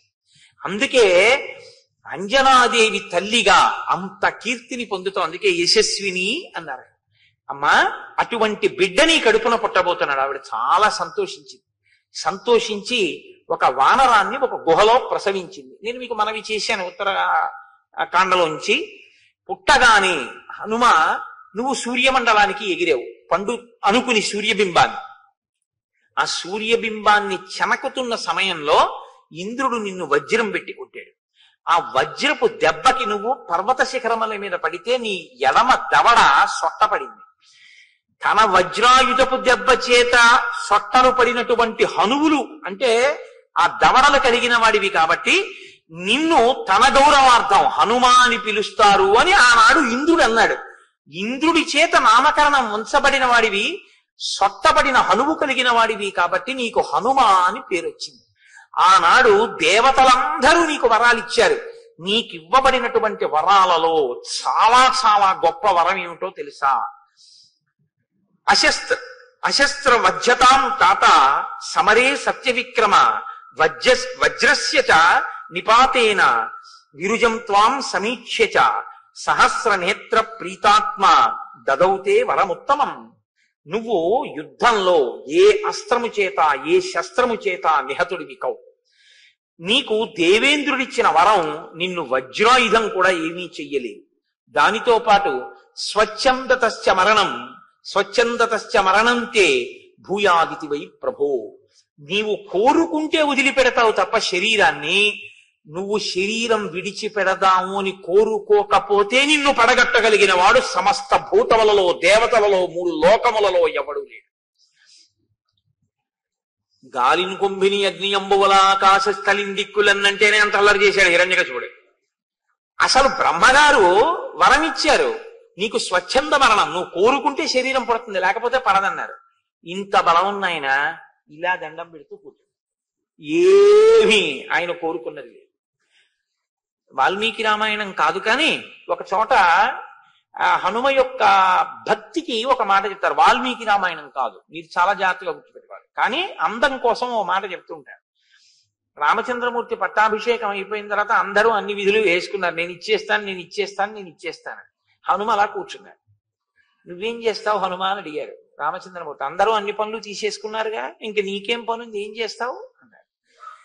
ఏదైనా పని అడిగేటప్పుడు తన బలపరాక్రమములకు సమానమైన పని అడుగుతారు తప్ప ఏదో ఒకట్ల ఎదురు ఈశ్వర సేవ చేయడానికి ఏది కావాలండి అని నడువుకి తువ్వాలు కట్టుకుని అక్కడ దేవాలయంలో బూజులు కనపడ్డాయి అనుకోండి, అయ్యా బూజుల కర్ర ఉంది ఏంటండి, రేపు నేను ఒక్కసారి వచ్చి ఇది దులిపేస్తాను, ఒక్కసారి ఈ బూజులు పట్టుంది, హరిప్రసాద్ గారు దులిపించండి అండం కాదు.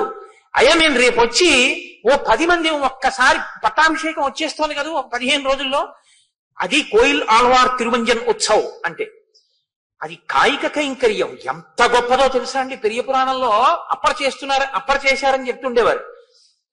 దానికోసం వచ్చింది కోయిల్ ఆళ్వార్ తిరుమంజన్ అన్నది. ఇప్పుడు అదేదో టికెట్ చేసేశారనుకోండి వేరే విషయం, అసలు స్వయంగా చెయ్యాలి మనిషి.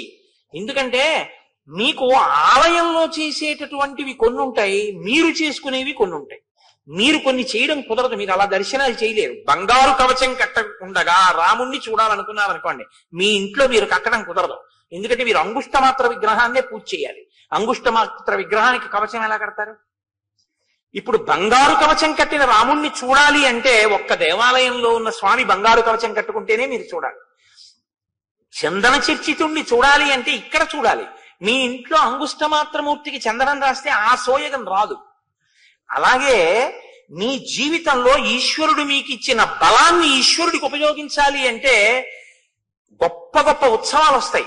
ఏదో శారదా నవరాత్రులు, శ్రీరామ పట్టాభిషేకం ఇలాంటివి వచ్చినప్పుడు ఎవరో చేయడం కాదు, భక్తులు చేసుకోవాలి. వచ్చి దేవాలయంలో తన ఇంటిని ఎలా చూసుకుంటాడో దేవాలయాన్ని అలా చూసుకోవాలి.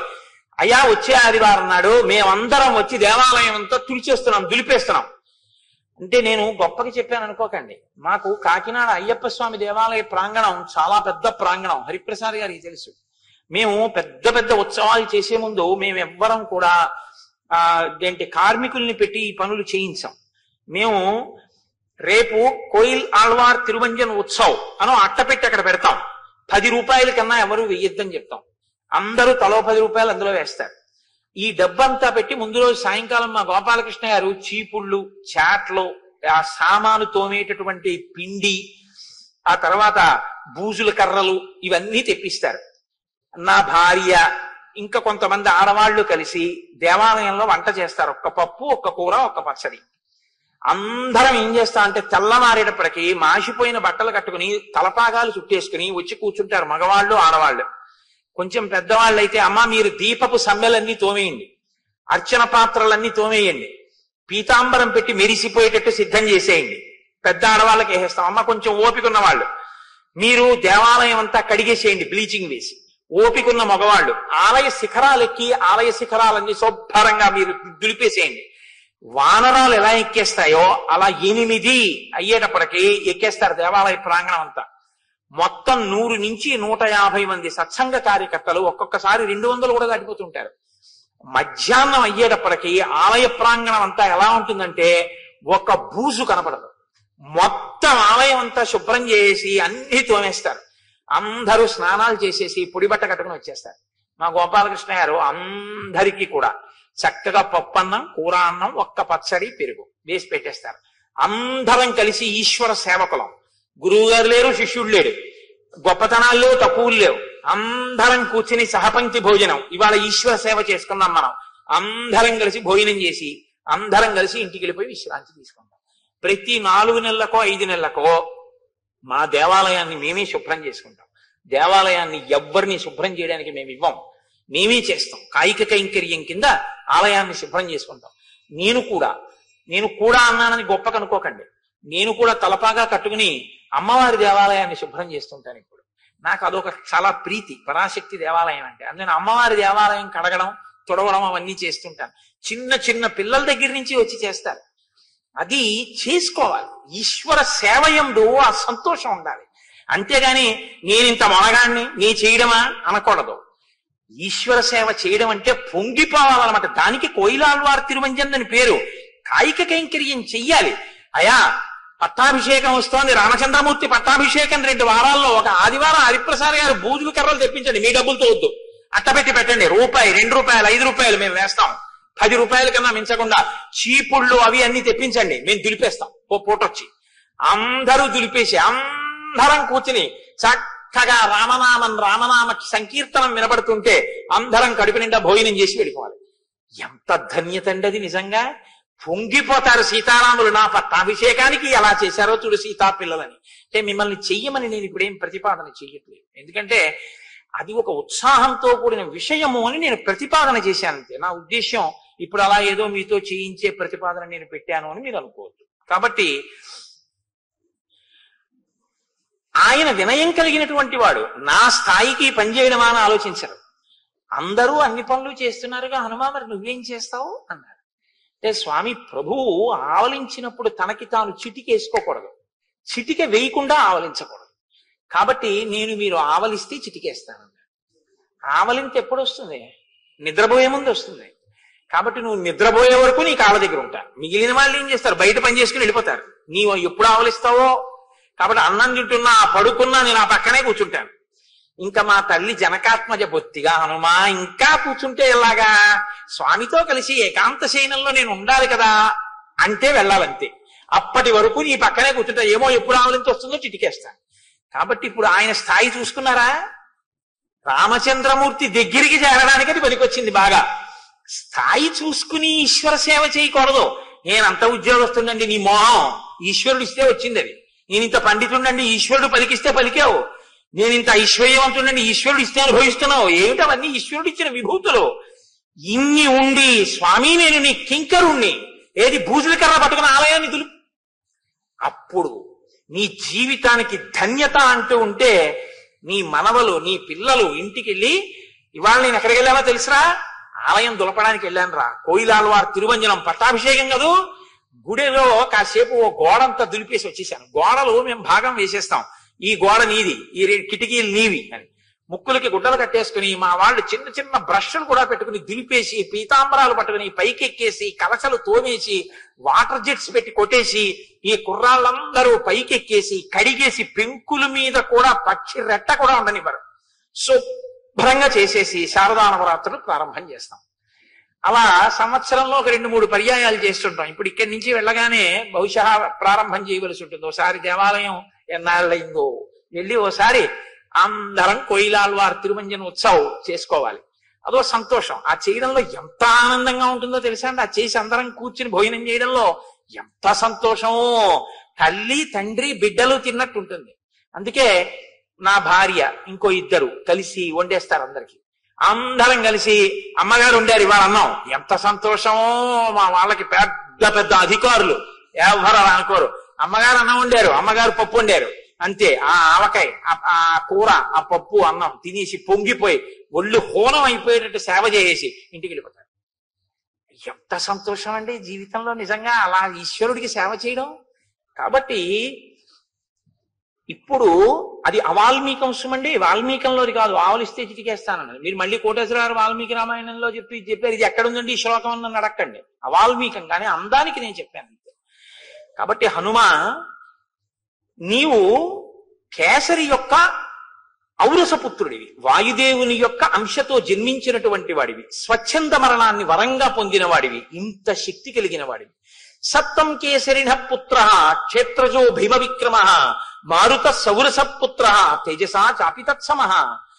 వాయుదేవుని యొక్క ఔరసపుత్రుడివి, కేసరి అంజనాదేవుల యొక్క కుమారుడివి, పుట్టుకతోనే ఇంత బలపరాక్రమములను పొందిన వాడివి, కారణజన్ముడివి. మహానుభావ, నువ్వు ఈ కార్యం చెయ్యద్దా? ఏమి నువ్వు బలవంతుడవేగా, నువ్వెందుకు చెయ్యవు అంటావేమో. త్రివిక్రమే మయా తాత శశైలవనకానన త్రిసప్తకృత్త పృథివీ పరిక్రాంత ప్రదక్షిణం. ఒకానొకప్పుడు త్రివిక్రమావతారంతో వామనమూర్తి 3 అడుగులతో ఈ బ్రహ్మాండాన్నంతటినీ కొలిచేస్తే నేను ఆయనకి 21 మార్లు ప్రదక్షిణం చేశాను. నాకు ఓపిక ఉన్నప్పుడు నేను చెయ్యగలిగింది నేను చేసి పెట్టాను. నువ్వు చేస్తే కదా నీకు ఇంకోటికి చెప్పే అధికారం. నువ్వు చెప్పడమే తప్ప నువ్వు చేయకపోతే ఇంకోసారి చెప్పే అధికారం నీకుండదు. నువ్వు ఒకరికి చెప్పింది ఒకరు చేస్తుంటే నువ్వు కూడా చేసి వెళ్ళాలి. అప్పుడే నీకు మళ్ళీ చెప్పే అధికారం నీకు నిలబడుతుంది తప్ప నేను ఎప్పుడు చెప్పడమే తప్పండి నేను చేయడం ఏమిటంటే అనకూడదు. నువ్వు చెప్పే అధికారం నిలబెట్టుకోవాలంటే నువ్వు చెయ్యాలి. నువ్వు 10 మందిని గంధం తీయమని చెప్తే నువ్వు ఉత్తరీయం తీసేసి నువ్వు చొక్కా బనీ నిప్పేసి కాస్త గంధం తీసి వెళ్ళాలి. అంతేగాని చెప్పడానికి పనికి వచ్చింది నువ్వు చేయడానికి పనికి రాకపోతే ఇంకా వాళ్ళు ఎందుకు చేస్తారు? అదే నమ్మకం లేని ప్రవచనం అంటే అది రావణ బుద్ధి. రామబుద్ధి అయితే తను చెప్పింది తాను ఆచరించాలి. కాబట్టి తథాచౌషధయో స్మాభిః సంచితా దేవశాసనాత్ నిష్పన్నం అమృతం యాభిః తదా సీన్నో మహత్ఫలం. ఒకానొకప్పుడు దేవదానవులు అమృతోత్పాదన చేయడం కోసమని క్షీరసాగర మథనం చేస్తుంటే నేను ఓషధులను తెచ్చి ఆ క్షీరసాగరంలో వేశాను. ఆనాడు నేను చెయ్యగలిగింది చేశాను. ఇప్పుడు నేను ఎగరలేను 100 యోజనాలు. స ఇదానీం అహం వృద్ధః పరిహీన పరాక్రమః సాంప్రతం కాలమస్మాకం భవాన్ సర్వగుణాన్వితః. నాకు ఇప్పుడు ఆ ఓపిక లేదు, వృద్ధుడనైపోయాను. కాబట్టి 100 యోజనములు ఎగరలేను. ఉత్తిష్టారిషార్దూల లంఘయస్వ అహార్ణవం పరాహి సర్వభూతానాం హనుమన్ హనుమన్యా గతిస్తవా. నాయనా హనుమ, ఇంత బలపరాక్రమములున్నవాడివి, ఇంత తేజస్సున్నవాడివి, ఇంత శాస్త్ర విశారదుడివి, వానర జాతి పరుగు ప్రతిష్టలు రామకార్యం నీ చేతిలో ఉన్నాయి. నీవలా కూర్చుంటే ఎలాగయ్యా? ఒక్కసారి నీ బలాన్ని జ్ఞాపకం తెచ్చుకో, ఒక్కసారి ఆ తేజస్సుని పుంజుకో, ఒక్కసారి పెరిగి 100 యోజనములు గడచి బయలుదేరు. నీ యొక్క గమన శక్తి ఎటువంటిదో, నీ వేగం ఎటువంటిదో అటువంటి శక్తి ఈ భూతములలో ఏ ప్రాణికి లేదు. ఈ మాట చెప్పగానే విన్నారట హనుమ. కూర్చున్నవారు ఒక్కసారి లేచారు. సంస్తూయమానో హనుమాన్ వ్యవర్ధత మహాబల సమావిద్య చలాంగూలం హర్షాక్ష బలమే యువాన్. ఒక్కసారి అపారమైన సంతోషాన్ని పొందారు. అంటే శాప విమోచనం అయిపోయింది. తన బలం తనకి జ్ఞాపకం వచ్చింది. తానెంత బలవంతుడో తను తెలుసుకున్నారు. ఒక్కసారి ఆ తోకని చేత్తో పట్టుకుని పైకి తీసి ఒక్క దులిపారట ఆ సంతోషంతో. తస్య సంస్తూయమానస్య వృద్ధైర్వానరపుంగవై తేజసా పూర్యమానస్య రూపమాసీదనుత్తమం. ఆ వృద్ధులైనటువంటి వానర పుంగవులు చేసినటువంటి స్తుతి చేత శాప విమోచనాన్ని పొందినటువంటి హనుమ తన బలపరాక్రమములు తాను తెలుసుకుని అపురూపమైనటువంటి రూపాన్ని పొందారు. ఇత పూర్వం వానరులు ఎవ్వరూ ఎప్పుడూ హనుమని ఎలా చూడలేదో అలాంటి స్వరూపాన్ని పొందారు. అంటే ఆయన ఆనందాన్ని పొంది తన బలం, తన శక్తి తనకి తెలుస్తున్న కొద్దీ తను పెరిగిపోతున్నారు. అంతంత అంతంత అంతంత పెరిగిపోయి ఇప్పటి వరకు ఇలా చూసిన వాళ్ళు ఇలా ఇలా ఇలా ఇలా చూసేటట్టు పెరిగిపోతున్నారు. పర్వతకాయుడై అంతెత్తు పెరిగిపోయి యదా విజృంభతే సింహో వివృద్ధో గిరిగహ్వరే మారుత శౌరస పుత్ర తథా సంప్రతి జృంభతే. ఏమి మాటలు వేసేస్తారండి మహర్షి. గుహలో లేచినటువంటి సింహం తెరచి ఉంచినటువంటి గుహలోంచి బయటికి వచ్చేటప్పుడు ఎలా ఉంటుందో అలా ఉన్నారట స్వామి. గుహ మూసి ఉందనుకోండి, లోపల సింహం ఎలా లేచి బయటకు వస్తుందో మీకేం కనపడదు. గుహ తెరిచి ఉంటేనే మీకు కనపడుతుంది కదండి. సింహం కుక్క లేచి పరిగెత్తినట్టు పరిగెత్తదు. కుక్క లేచింది అనుకోండి, లేచింది తన అలా పరిగెత్తుకుపోతుందండి. ఓ పిల్లి లేచింది అనుకోండి, పడుకున్నది లేచి అలా పరిగెత్తుకుపోతుంది. ఓ ఆవు లేచింది అనుకోండి, పడుకున్నది లేచి మామూలుగా నిలబడుతుంది. సింహం లేస్తే అలా ఉండదు.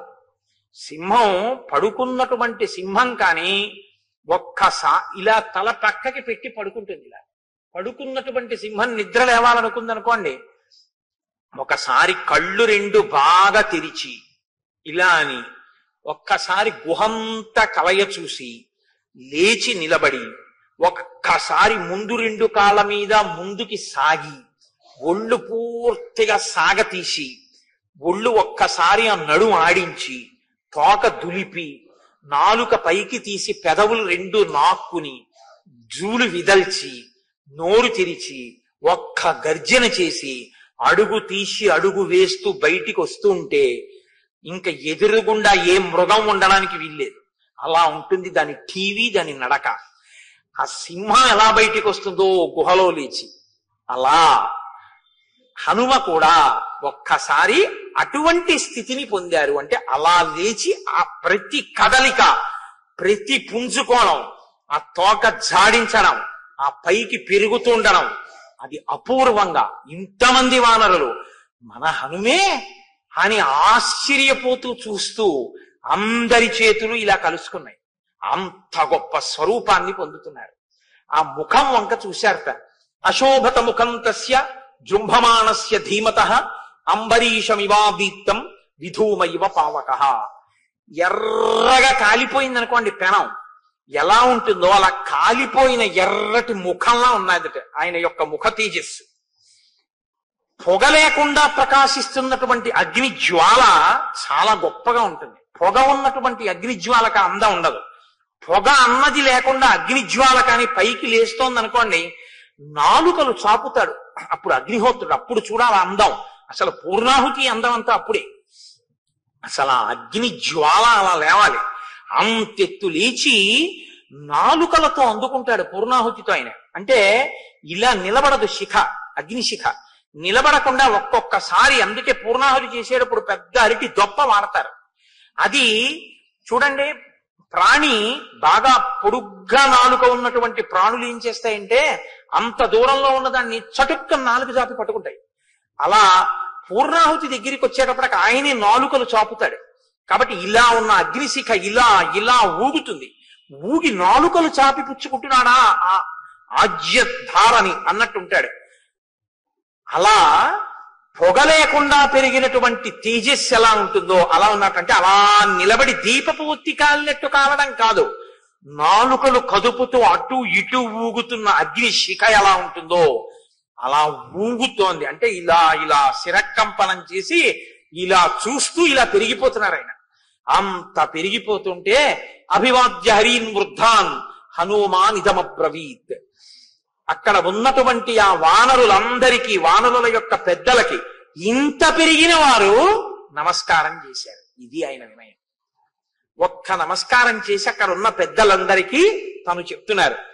అరుజత్ పర్వతాగ్రాణి హుతాశన సఖో నిలః బలవాన్ అప్రమేయస్య వాయురాకాశగోచరః తస్యాహం శీఘ్ర వేగస్య శీఘ్రగస్య మహాత్మనః మారుతస్యౌరస పుత్రః ప్లవనే నాస్తిమత్సమః ఉత్సహేయం హి విస్తీర్ణం ఆలిఖంతమివాంబరం మేరుం గిరిమసంగేన పరిగంతుం సహస్రశః బాహువేగ ప్రణున్నేన సాగరేణాహముత్సహే సమాప్లావయితుం లోకం సపర్వత నదీ హ్రదం మమోరుజంఘవేగేన భవిష్యతి సముద్ధితః సముద్ధిత మహాగ్రహః సముద్రో వరుణాలయః పన్నగాశన ఆకాశే పతంతం పక్షిసేవిత వైనతేయమహం శక్తః పరిగంతుం సహస్రశః ఉదయాత్ ప్రస్థితం వాపి జ్వలంతం రశ్మిమాలినం అనంతమితమాదిత్యం అభిగంతుం సముత్సహే తతో భూమిం అసంస్పృశ్య పునరాగంతుముత్సహే ప్రవేగేనైవ మహత భీమేన ప్లవగర్షభాః పర్వతాంశ్చూర్ణయిష్యామి ప్లవమాన ప్లవంగమాః హరిష్యాం యూరువేగేన ప్లవమానో మహార్ణవం లతానాం వివిధం పుష్పం పాదపానాం చ సర్వశః అనుయాస్యంతి మామద్య ప్లవమానం విహాయస భవిష్యతి హిమే పంథాః స్వాతేః పంథా ఇవాంబరే అహం ద్రక్ష్యామి వైదేహీం ప్రమోదధ్వం ప్లవంగమాః. ఆయన ప్రతిజ్ఞ చేస్తున్నారు. ఆ వానరులందరి వంక చూసి, నేను నా యొక్క బలం ఎటువంటిదో మీకందరికీ చెప్తున్నాను వినండి. ఇది గొప్పకి చెప్తున్నది కాదు. నా బలం ఎటువంటిదో, నా తేజస్సు ఎటువంటిదో మీరు తెలుసుకుంటే మీకు నేను సీతమ్మ తల్లి దర్శనం చేసి వస్తాను, మీ ప్రాణముల గురించి మీకు భయం లేదన్న విషయం తెలుస్తుంది. నేను ఈ పర్వతముల యొక్క శిఖరములన్నిటినీ కూడా నా వక్షస్థలంతో కొట్టి చూర్ణం చేసేయగలను. అపారమైనటువంటి తేజస్సుతో ఆకాశాన్ని చుంబిస్తోందా అన్నట్టుగా పెరిగినటువంటి మేరు పర్వతానికి ఆగకుండా అపార వేగంతో కొన్ని వేల మార్లు ప్రదక్షిణం చెయ్యగలను. ఆకాశంలో అపారమైన వేగంతో వచ్చినటువంటి వైనుతేయుడైన గరుత్మంతుడు సముద్రంలో ఉన్న పాములను అపహరించి తీసుకుని వెళ్ళిపోతుండగా ఆ గరుత్మంతుడికి కొన్ని వేల పర్యాయములు ప్రదక్షిణం చెయ్యగలను. నేను ఈ సముద్రం నుంచి ఎగిరి వెళ్ళిపోతున్నప్పుడు నా తొడల వేగం చేత ఈ సముద్రంలో ఉన్న జలరాశి చాప చుట్టినట్టు పైకి లేచిపోతే సముద్రం లోపల ఉండేటటువంటి జలచరములన్నీ మీ కంటికి కనపడతాయి. అంత వేగంతో ఈ సముద్రాన్ని చాప చుట్టగలను. ఈ భూమండలం మీద నదులన్నిటినీ సముద్రంలో కలిపి, సముద్ర జలాల్ని నదీ జలాల్ని కలిపి తీసుకొచ్చి భూమి మీద పోసి ఈ భూమిని సముద్రంలో కలిపేయగలను. ఎన్ని పర్వతాలున్నాయో అన్ని పర్వతాల మీదకెక్కి నేను ఆనంద తాండవం చేసి వాటిని పిండి ముద్దలుగా చేసి భూమితో సమానంగా చూర్ణం చేసేయగలను. నేను ఈ సముద్రం మీద ఎగురుతున్నప్పుడు సముద్రాన్నంతటినీ కూడా అల్లకల్లోలం చేయగలను. సూర్యోదయం అవుతుండగా సూర్యుడితో పాటుగా బయలుదేరి సూర్యుడి కన్నా వేగంగా పశ్చిమాద్రికి చేరుకుని కిందకి దిగి భూమి మీద కాలు పెట్టకుండా మళ్లీ వెనక్కి వేగంగా వచ్చి సూర్యుడు ఆకాశ మధ్యంలోకి వచ్చేటప్పటికి సూర్యుడిని కలిసి మళ్లీ సూర్యుడు పశ్చిమాద్రికి వెళ్లే లోపల తిరిగి తూర్పు దిక్కుల కిందకి దిగగలను. అంతటి వేగం ఉన్నవాణ్ణి. వాయుదేవుడు ఎంత వేగం ఉన్నవాడో, గరుత్మంతుడు ఎంత వేగం ఉన్నవాడో వారితో సమానమైనటువంటి వేగము, లాఘవము, గమన శక్తి, దూకగలిగినటువంటి శక్తి కలిగినటువంటి వాణ్ణి.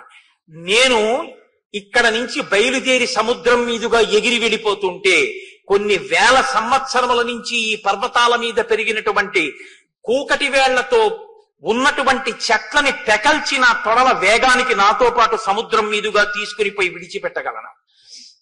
నాతో పాటు తీగలు, లతలు, పువ్వులు, చెట్లు ఎగిరి వచ్చేస్తాయి. ఏకకాలమునందు కొన్ని వేల మందిని మర్దించగలను. నేను అదృశ్యమై పైన ఆకాశంలో వెళ్ళిపోతుంటే కింద నిలబడి సమస్త ప్రాణులు నా యొక్క గమన శక్తిని చూడగలవు. నేను ఇది గొప్పకి చెప్పడం కాదు, నేను వెడుతుండగా సమస్త భూతములు చూస్తాయి నా యొక్క గమనాన్ని. నా గమన శక్తి అలా ఉంటుంది. ఇంతమంది చూస్తుండగా ఎగురుతాను. నేను ప్రయాణం చేస్తుంటే ఆకాశాన్ని నేను తాగేస్తున్నానా అన్నట్టు ఉంటుంది. అలా బయలుదేరి పెడతాను. ఆకాశంలో మెరుపు వస్తే ఎలా ఉంటుందో ఆ మెరుపు తీగ కన్నా వేగంగా మబ్బుల్లోంచి ప్రయాణం చేస్తాను. ముల్లోకములను ఆక్రమించడానికి విజృంభించినటువంటి శ్రీ మహావిష్ణువు త్రివిక్రమావతారం పొందితే ఎలా ఉంటుందో అటువంటి రూపంతో నేను ఎగరగలను. నా యొక్క తొడల వేగంతో సముద్రంలో ఉన్నటువంటి నీటినన్నిటినీ భూమి మీదకి తేగలను. నదుల మీద ఎగిరి నదుల మీద ఉన్నటువంటి నీటిని భూమి మీదకి తెచ్చి ఏకకాలంలో సముద్రాల్ని, నదుల్ని ఎండింపచేస్తాను. అంతటి పరాక్రమం, అంతటి బుద్ధి, అంతటి తేజస్సు, అంతటి లాఘవం నా యందు ఉన్నాయి. నేను వెళ్లి సీతమ్మ తల్లి దర్శనం తప్పకుండా చేస్తాను. చేసి మళ్ళీ 100 యోజనములు తిరిగొచ్చి మీ అందరికీ శుభవార్త చెప్తాను. మీ అందరూ ఆనందించండి. మీ ప్రాణాలకి భయం లేదు. సీతమ్మ తల్లి దర్శనాన్ని నేను పొందడం సర్వఖాయం. కాబట్టి మీరు సంతోషంగా ఉండండి అన్నారు. ఒక్కసారి ఆ పెరిగిపోతున్న హనుమ వంక చూశారు. ఇక్కడ నుంచి నేను బయలుదేరితే నేను పైకి ఎగరడానికి భూమిని నా పాదములతో దట్టించి పైకి లేస్తే ఏమి పరాక్రమశాలి, ఇంతకాలం మనతో ఏమి చేతకాని వాళ్లే ఉన్నాడు అని ఆ వానరులందరూ అంటున్నారు. వీరా కేసరిన పుత్ర హనుమన్ మారుతాత్మజ జ్ఞాతీనాం విపుల శోక తయా తాత వినాశిత తవ కళ్యాణ రుచయ కపిముఖ్యా సమాగతా మంగళం కార్య సిద్ధ్యర్థం కరిష్యంతి సమాహితా. రామాలయంలో నీరాజనం ఇవ్వనండి. ఋషీణాంచ ప్రసాదేన కపివృద్ధమతేన చ గురూణాంచ ప్రసాదేన ప్లవస్యత్వం మహార్ణవం. హనుమకి కూడా కాస్త విశేషంగా ఇమ్మనండి, కర్పూరం ఎక్కువ వేసి ఇమ్మనండి. కాబట్టి ఓ వీరా కేసరిపుత్ర, నీ యొక్క ఆ ప్రయత్నాన్ని చూస్తే మేమందరం ఎంతో సంతోషిస్తున్నాం. నీకు కళ్యాణము ఘటించుగాక, మంగళము జరుగుగాక. నీవు సీతా దర్శనము చేసి వచ్చి వానర జాతి యొక్క పరువు ప్రతిష్టలను నిలబెట్టదవుగాక. రామకార్యమునందు మనము సార్థక్యము పొందడముగాక. కాబట్టి ఋషుల యొక్క అనుగ్రహంతో, పెద్దల యొక్క అనుగ్రహంతో ఏ ప్రతిబంధకం లేకుండా ఆకాశ మార్గంలో నీ ప్రయాణం జరిగి నువ్వు లంకాపట్టణం చేరి సీతమ్మ తల్లిని చూసెదవుగాక అంటుండగా స్వామి మహేంద్రగిరి పర్వత శిఖరముల మీద ఒక్కసారి అట్నుంచి ఇటు తిరిగి జూలు విదిలిస్తే ఆయన యొక్క కదలికలకి, ఆయన యొక్క నడకకి పర్వతాల యొక్క శిఖరాలు కదిలిపోతే విద్యాధరులందరూ లేచి విడిపోయారట. ఋషులందరూ ఒక్కసారి కదిలిపోయారట. సింహాలు, పెద్ద పులులు, మృగాలు అన్నీ కూడా లేచి భీతితో పరిగెత్తేట. కలుగులలో ఉన్నటువంటి పావులు ఆయన పాద తాకిడికి కలుగులు మూసుకుపోతే అకస్మాత్తుగా కలుగులు మూసుకుపోతున్నాయని ఆ పావులు గభాలన బయటికి వచ్చేటప్పటికి సగంలో నొక్కేస్తే పర్వతం మీద పతాకాలు నిలబడ్డాయా అన్నట్టుగా విషాన్ని కక్కుతూ ఇలా నిలువుగా నిలబడ్డాయిట పావులు. అటువంటి స్థితిలో ఆ మహేంద్రగిరి పర్వత శిఖరముల మీద నిలబడినటువంటి స్వామి హనుమ సవేగవాన్ వేగ సమాహితాత్మ హరిప్రవీర పరవీరహంత మనస్సమాధాయ మహానుభావో జగామలంకాం మనసా మనస్వి. ఆయన ఇంకా శరీరంతో మహేంద్రగిరి పర్వత శిఖరముల మీద ఉన్నారు, కానీ ఎప్పుడెప్పుడు లంకాపట్టణానికి వెడతానా అన్న మానసికమైన ఉత్సాహము చేత ఆయన 100 యోజనములు దాటి మనసా లంకలో ప్రవేశించినారు అని ఆయన మనోజవం, ఆయన మనసుకున్న బలంతో ఆయన ఇంకా శారీరకంగా వెళ్ళాలి, మనసుతో లంక చేరిపోయారు. అంతటి గొప్ప తేజోమూర్తి హనుమ అని హనుమ శాప విమోచనంతో పరమ మంగళప్రదమైన వార్తతో కిష్కింధకాండని పూర్తి చేస్తారు. కిష్కింధకాండ పూర్తి చేసినప్పుడు ఈ శ్లోకాన్ని హనుమ గురించి విన్న వాళ్ళకి ఇదే లభిస్తుంది అని శాస్త్రవాక్కు. ఏది ఆయన పొందారు? సవేగవాన్ వేగ సమాహితాత్మ హరిప్రవీర పరవీరహంత మనస్సమాధాయ మహానుభావో జగామలంకాం మనసా మనస్వి. ఒక్కొక్కడికి చూడండి శరీరంలో మంచి బలం ఉంటుంది, కానీ ఒరే ఈ పని చేద్దాం రా అన్నారనుకోండి, అబ్బో చేయగలమండి, కాలు జారిపోతే అంటాడు. అంటే మనసు బలహీనం. బలం ఉంటుంది, కానీ వాడి బతుకంతా భయంతోనే సరిపోతుంది. ఒక్కొక్కడికి శరీర బలం ఉండదు. నిజానికి ఆయన శరీరంలో చాలా ఇబ్బందులు ఉంటాయి, కానీ ఆయన అసామాన్యమైనటువంటి పనులు చేస్తుంటాడు. ఎందుకంటే ఆయన మనసుకున్న బలం అటువంటిది. మనోజవం మరుతతుల్య వేగం. ఆ మనసుకి ఆ జవం, ఆ బలం ఉండాలి. ఆ మనోబలం ఎవడు పొందుతాడో వాడు సమస్యలకి పరిష్కారాన్ని సాధించుకోగలడు. కిష్కింధకాండ చివరలో మహర్షి మనసుతో చేరిపోయినటువంటి హనుమ యొక్క వైభవాన్ని కీర్తిస్తూ కిష్కింధకాండని పరిసమాప్తం చేశారు. రేపటి నుంచి సుందరకాండ ప్రారంభం అవుతుంది. సుందరకాండ అద్భుతమైనటువంటి కాండ, ఉపాసన కాండ. అసలు స్వామి మహేంద్రగిరి పర్వత శిఖరముల మీద నించుని ఇక అక్కడి నుంచి బయలుదేరడానికి మొదలు పెట్టినటువంటి శ్లోకంలో రావణ అన్న చోట వా బీజాక్షరంతో మొదలు అత్యద్భుతమైనటువంటి కాండ సుందరకాండ. సుందరకాండే రేపు స్వామి బయలుదేరి ఆకాశ మార్గంలో బయలుదేరడాన్ని చూపిస్తారు మహర్షి. రేపటి నుంచి సుందరకాండని సమయాన్ని సక్రమంగా వినియోగించుకోవడం కోసం 6:30కి ప్రవచన ప్రారంభమైపోతుంది. అంటే ప్రవచనానికి ముందు చేసేటటువంటి ప్రార్థనా శ్లోకాలు కూడా 6:30కి ముందు అయిపోతాయి. అంటే గురువందనం అవి 6:20కే ప్రారంభింపబడతాయి. అంటే ఎట్టి పరిస్థితుల్లో సుందరకాండ జరిగిన 7 రోజులు ఈశ్వరానుగ్రహంతో 6:31 కూడా కాకుండా జాగ్రత్త పడే ప్రయత్నం చేద్దాం. ఎందుకంటే సుందరకాండ మహాసముద్రం. అది ఎంత చెప్పుకుంటామో అంతగా మనకి సీతారామ లక్ష్మణ హనుమల యొక్క అనుగ్రహం పరిపూర్ణంగా లభిస్తుంది. అంత గొప్ప కాండ. కాబట్టి రేపటి నుంచి అందరూ చక్కగా సమయానికి వచ్చి ఒక్క శ్లోకం కూడా విడిచిపెట్టుకోకుండా, అంటే నేను చెప్పానన్న అహంకారంతో చెప్పట్లేదు, చక్కగా మీకు భక్తి కలిగిన వారు కాబట్టి చెప్తున్నాను, సుందరకాండని పరిపూర్ణంగా విని మనందరం ధరిద్దాం. అలా చెప్పగలిగినటువంటి శక్తిని నాకు రామచంద్రమూర్తి కటాక్షించుగాక అని రామచంద్రమూర్తి పాదములు పట్టి ప్రార్థన చేస్తూ, అందున ఈ 7 రోజులు సుందరకాండ జరిగేటప్పుడు చాలా గొప్ప గొప్ప విశేష కార్యక్రమాలు జరుగుతాయి. హనుమ సింధూరము చేత అర్చింపబడతారు, గణపతి సింధూరము చేత అర్చింపబడతారు. రేపటి రోజున చాలా అపురూపమైనటువంటి పూజ. స్వామికి గరికతో, వినాయకుడికి ఎర్రటి పువ్వులతో పూజ చెయ్యమని ఆయన్ని, ఎర్ర పూలతో సింధూరంతో పూజ చెయ్యాలి. ఈ మూడింటితోటి విశేష ద్రవ్యాలతో హనుమకి సహస్రనామార్చన జరుగుతుంది. 108 కొబ్బరికాయలు కొడతారు, 16 కొబ్బరికాయలు నిలబడి కొడతారు. వినాయకుడి దగ్గర కార్యసిద్ధికి ఎప్పుడూ కూడా నిలబడి కొబ్బరికాయ కొట్టండి అని శాస్త్రం. కాబట్టి నిలబడి 16 కాయలు కొడతారు. అది చాలా గొప్పగా ఉంటుంది ఆ పూజ. రేపు మీ అందరూ కూడా చక్కగా ఆ పూజని కూడా చూసి విఘ్నేశ్వరుడి యొక్క అనుగ్రహాన్ని పొందవచ్చు. రేపు 8 గంటలకి ఒక ప్రత్యేక ప్రసంగం చేస్తాను. మనం ప్రతి వాళ్ళకి నోటికొచ్చి ఉండాలి ఒక శ్లోకం ఒకటి. అది రాకుండా అసలు ఎవ్వరు ఉండకూడదు.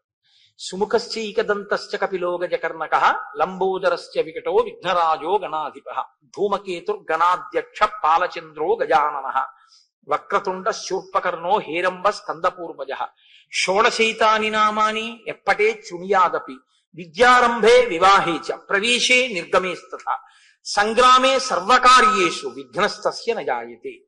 16 నామాలతో పిలిచారు వినాయకుడిని.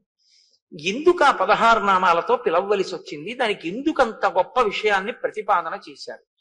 నేను ఆ 16 నామాల గురించి మీకు కనీసం అందులో కొన్ని నామాల గురించి అయినా 16 ఒకవేళ నేను పూర్తి చేయలేకపోతే చెప్తే వినాయకుని యొక్క పరిపూర్ణమైన అనుగ్రహం లభిస్తుంది. వినాయకుని యొక్క అనుగ్రహం లభిస్తే కార్యానికి అడ్డుపడినటువంటి విఘ్నం తొలగిపోతుంది, కార్యహాని జరగదు, సంకల్పాలు నెరవేరుతాయి. కాబట్టి రేపు ఉదయం 8 గంటలకి వినాయక తత్వం మీద ఒక ప్రత్యేక ప్రసంగం చేస్తాను. కాబట్టి మీలో అవకాశం ఉన్నవారు చక్కగా 8 గంటలకు వచ్చి ఆ ప్రసంగాన్ని వినండి. ప్రసంగం అయిపోయిన తర్వాత వినాయకుడికి విశేషార్చన ఉంటుంది. చక్కగా ఆ అర్చనలో పాల్గొనండి.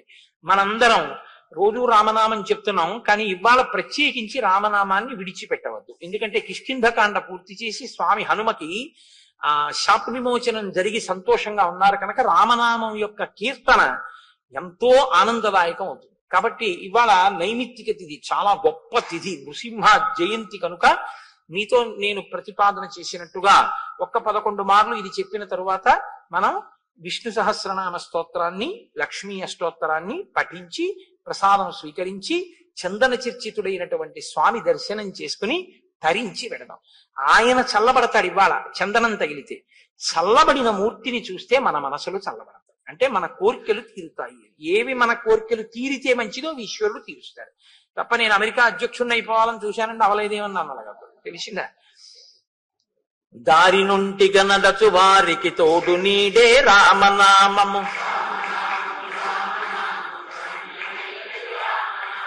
గౌరికిది ఉపదేశ నామము, కమలు జుడు జపించు నామము,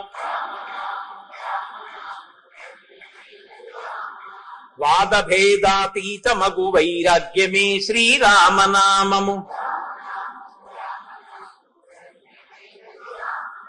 భక్తితో భజించు వారికి ముక్తి నొసగును రామనామము, భగవదర్పిత కర్మ పరులకు పట్టుబడు శ్రీరామనామము, ఆది మధ్యాంతాది రహిత యనాది సిద్ధము రామనామము, సకల జీవులలోన వెలిగే సాక్షిభూతము రామనామము,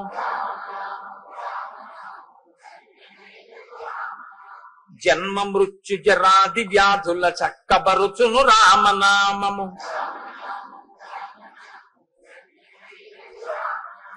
ద్వేష రాగ లోభ మోహములను త్రించునది శ్రీరామనామము,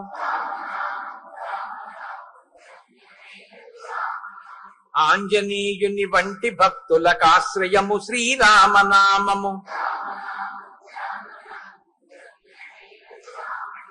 సృష్టి స్థితి లయ కారణం బగు సూక్ష్మ రూపము రామనామము,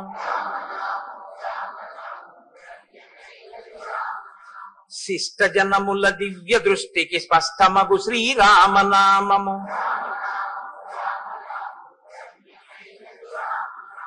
సాంఖ్యమిరిగెడి తత్వ విధులకు సాధనము శ్రీరామనామము,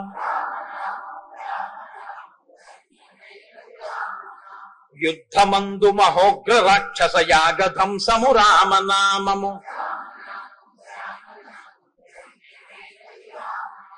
రాకడయు పోకడయు లేనిది రమ్యమైనది రామనామము,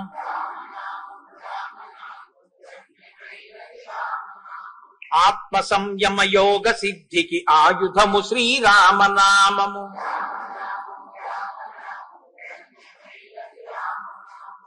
మీ అందరి దగ్గర విష్ణు సహస్రనామ స్తోత్రం పుస్తకాలు ఉన్నాయి. కానీ ఒకటి గమనించండి, విష్ణు సహస్రనామ స్తోత్రాన్ని ఇన్ని మార్లు పారాయణ చేస్తాను అని సంకల్పం చేస్తే పూర్వోత్తర పీఠికలు చదవాలి తప్పకుండా.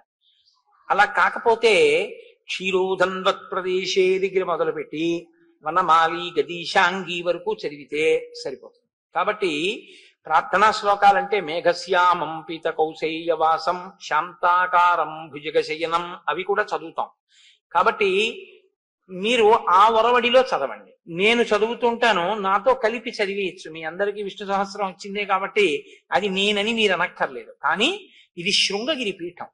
శృంగగిరి పీఠానికి దీనికి అభేదం. ఎందుకంటే అది తండ్రి, ఇది కొడుకు, అది బింబం, ఇది ప్రతిబింబం. కాబట్టి ఇక్కడ ప్రారంభం చేసి చదివేటప్పుడు శంకర భగవత్పాదాచార్య స్వామి వారు స్థాపించినటువంటి పీఠాల యొక్క శాఖలు కనుక ఇక్కడ మనం ఎప్పుడూ కూడా అద్వైత ప్రసిద్ధమైనటువంటి ఆచార్యులకి ముందు నమస్కారం చేస్తే తప్ప ఏదీ చేయకూడదు. గురువందనం చెయ్యాలి. కాబట్టి నేను మీతో మనవి చేశాను, సదాశివ సమారంభాం శంకరాచార్య మధ్యమాం అస్మదాచార్య పర్యంతాం వందే గురు పరంపరాం. ముందు 2 శ్లోకాలు నేను చెప్తాను, మీరు అనండి. అన్న తర్వాత మనం విష్ణు సహస్రాన్ని ప్రారంభం చేద్దాం. కాబట్టి ఇప్పుడు అనండి. శుక్లాంబరధరం విష్ణుం శశివర్ణం చతుర్భుజం ప్రసన్నవదనం ధ్యాయేత్ సర్వవిఘ్నోపశాంతయేత్ సదాశివ సమారంభాం శంకరాచార్య మధ్యమాం అస్మదాచార్య పర్యంతాం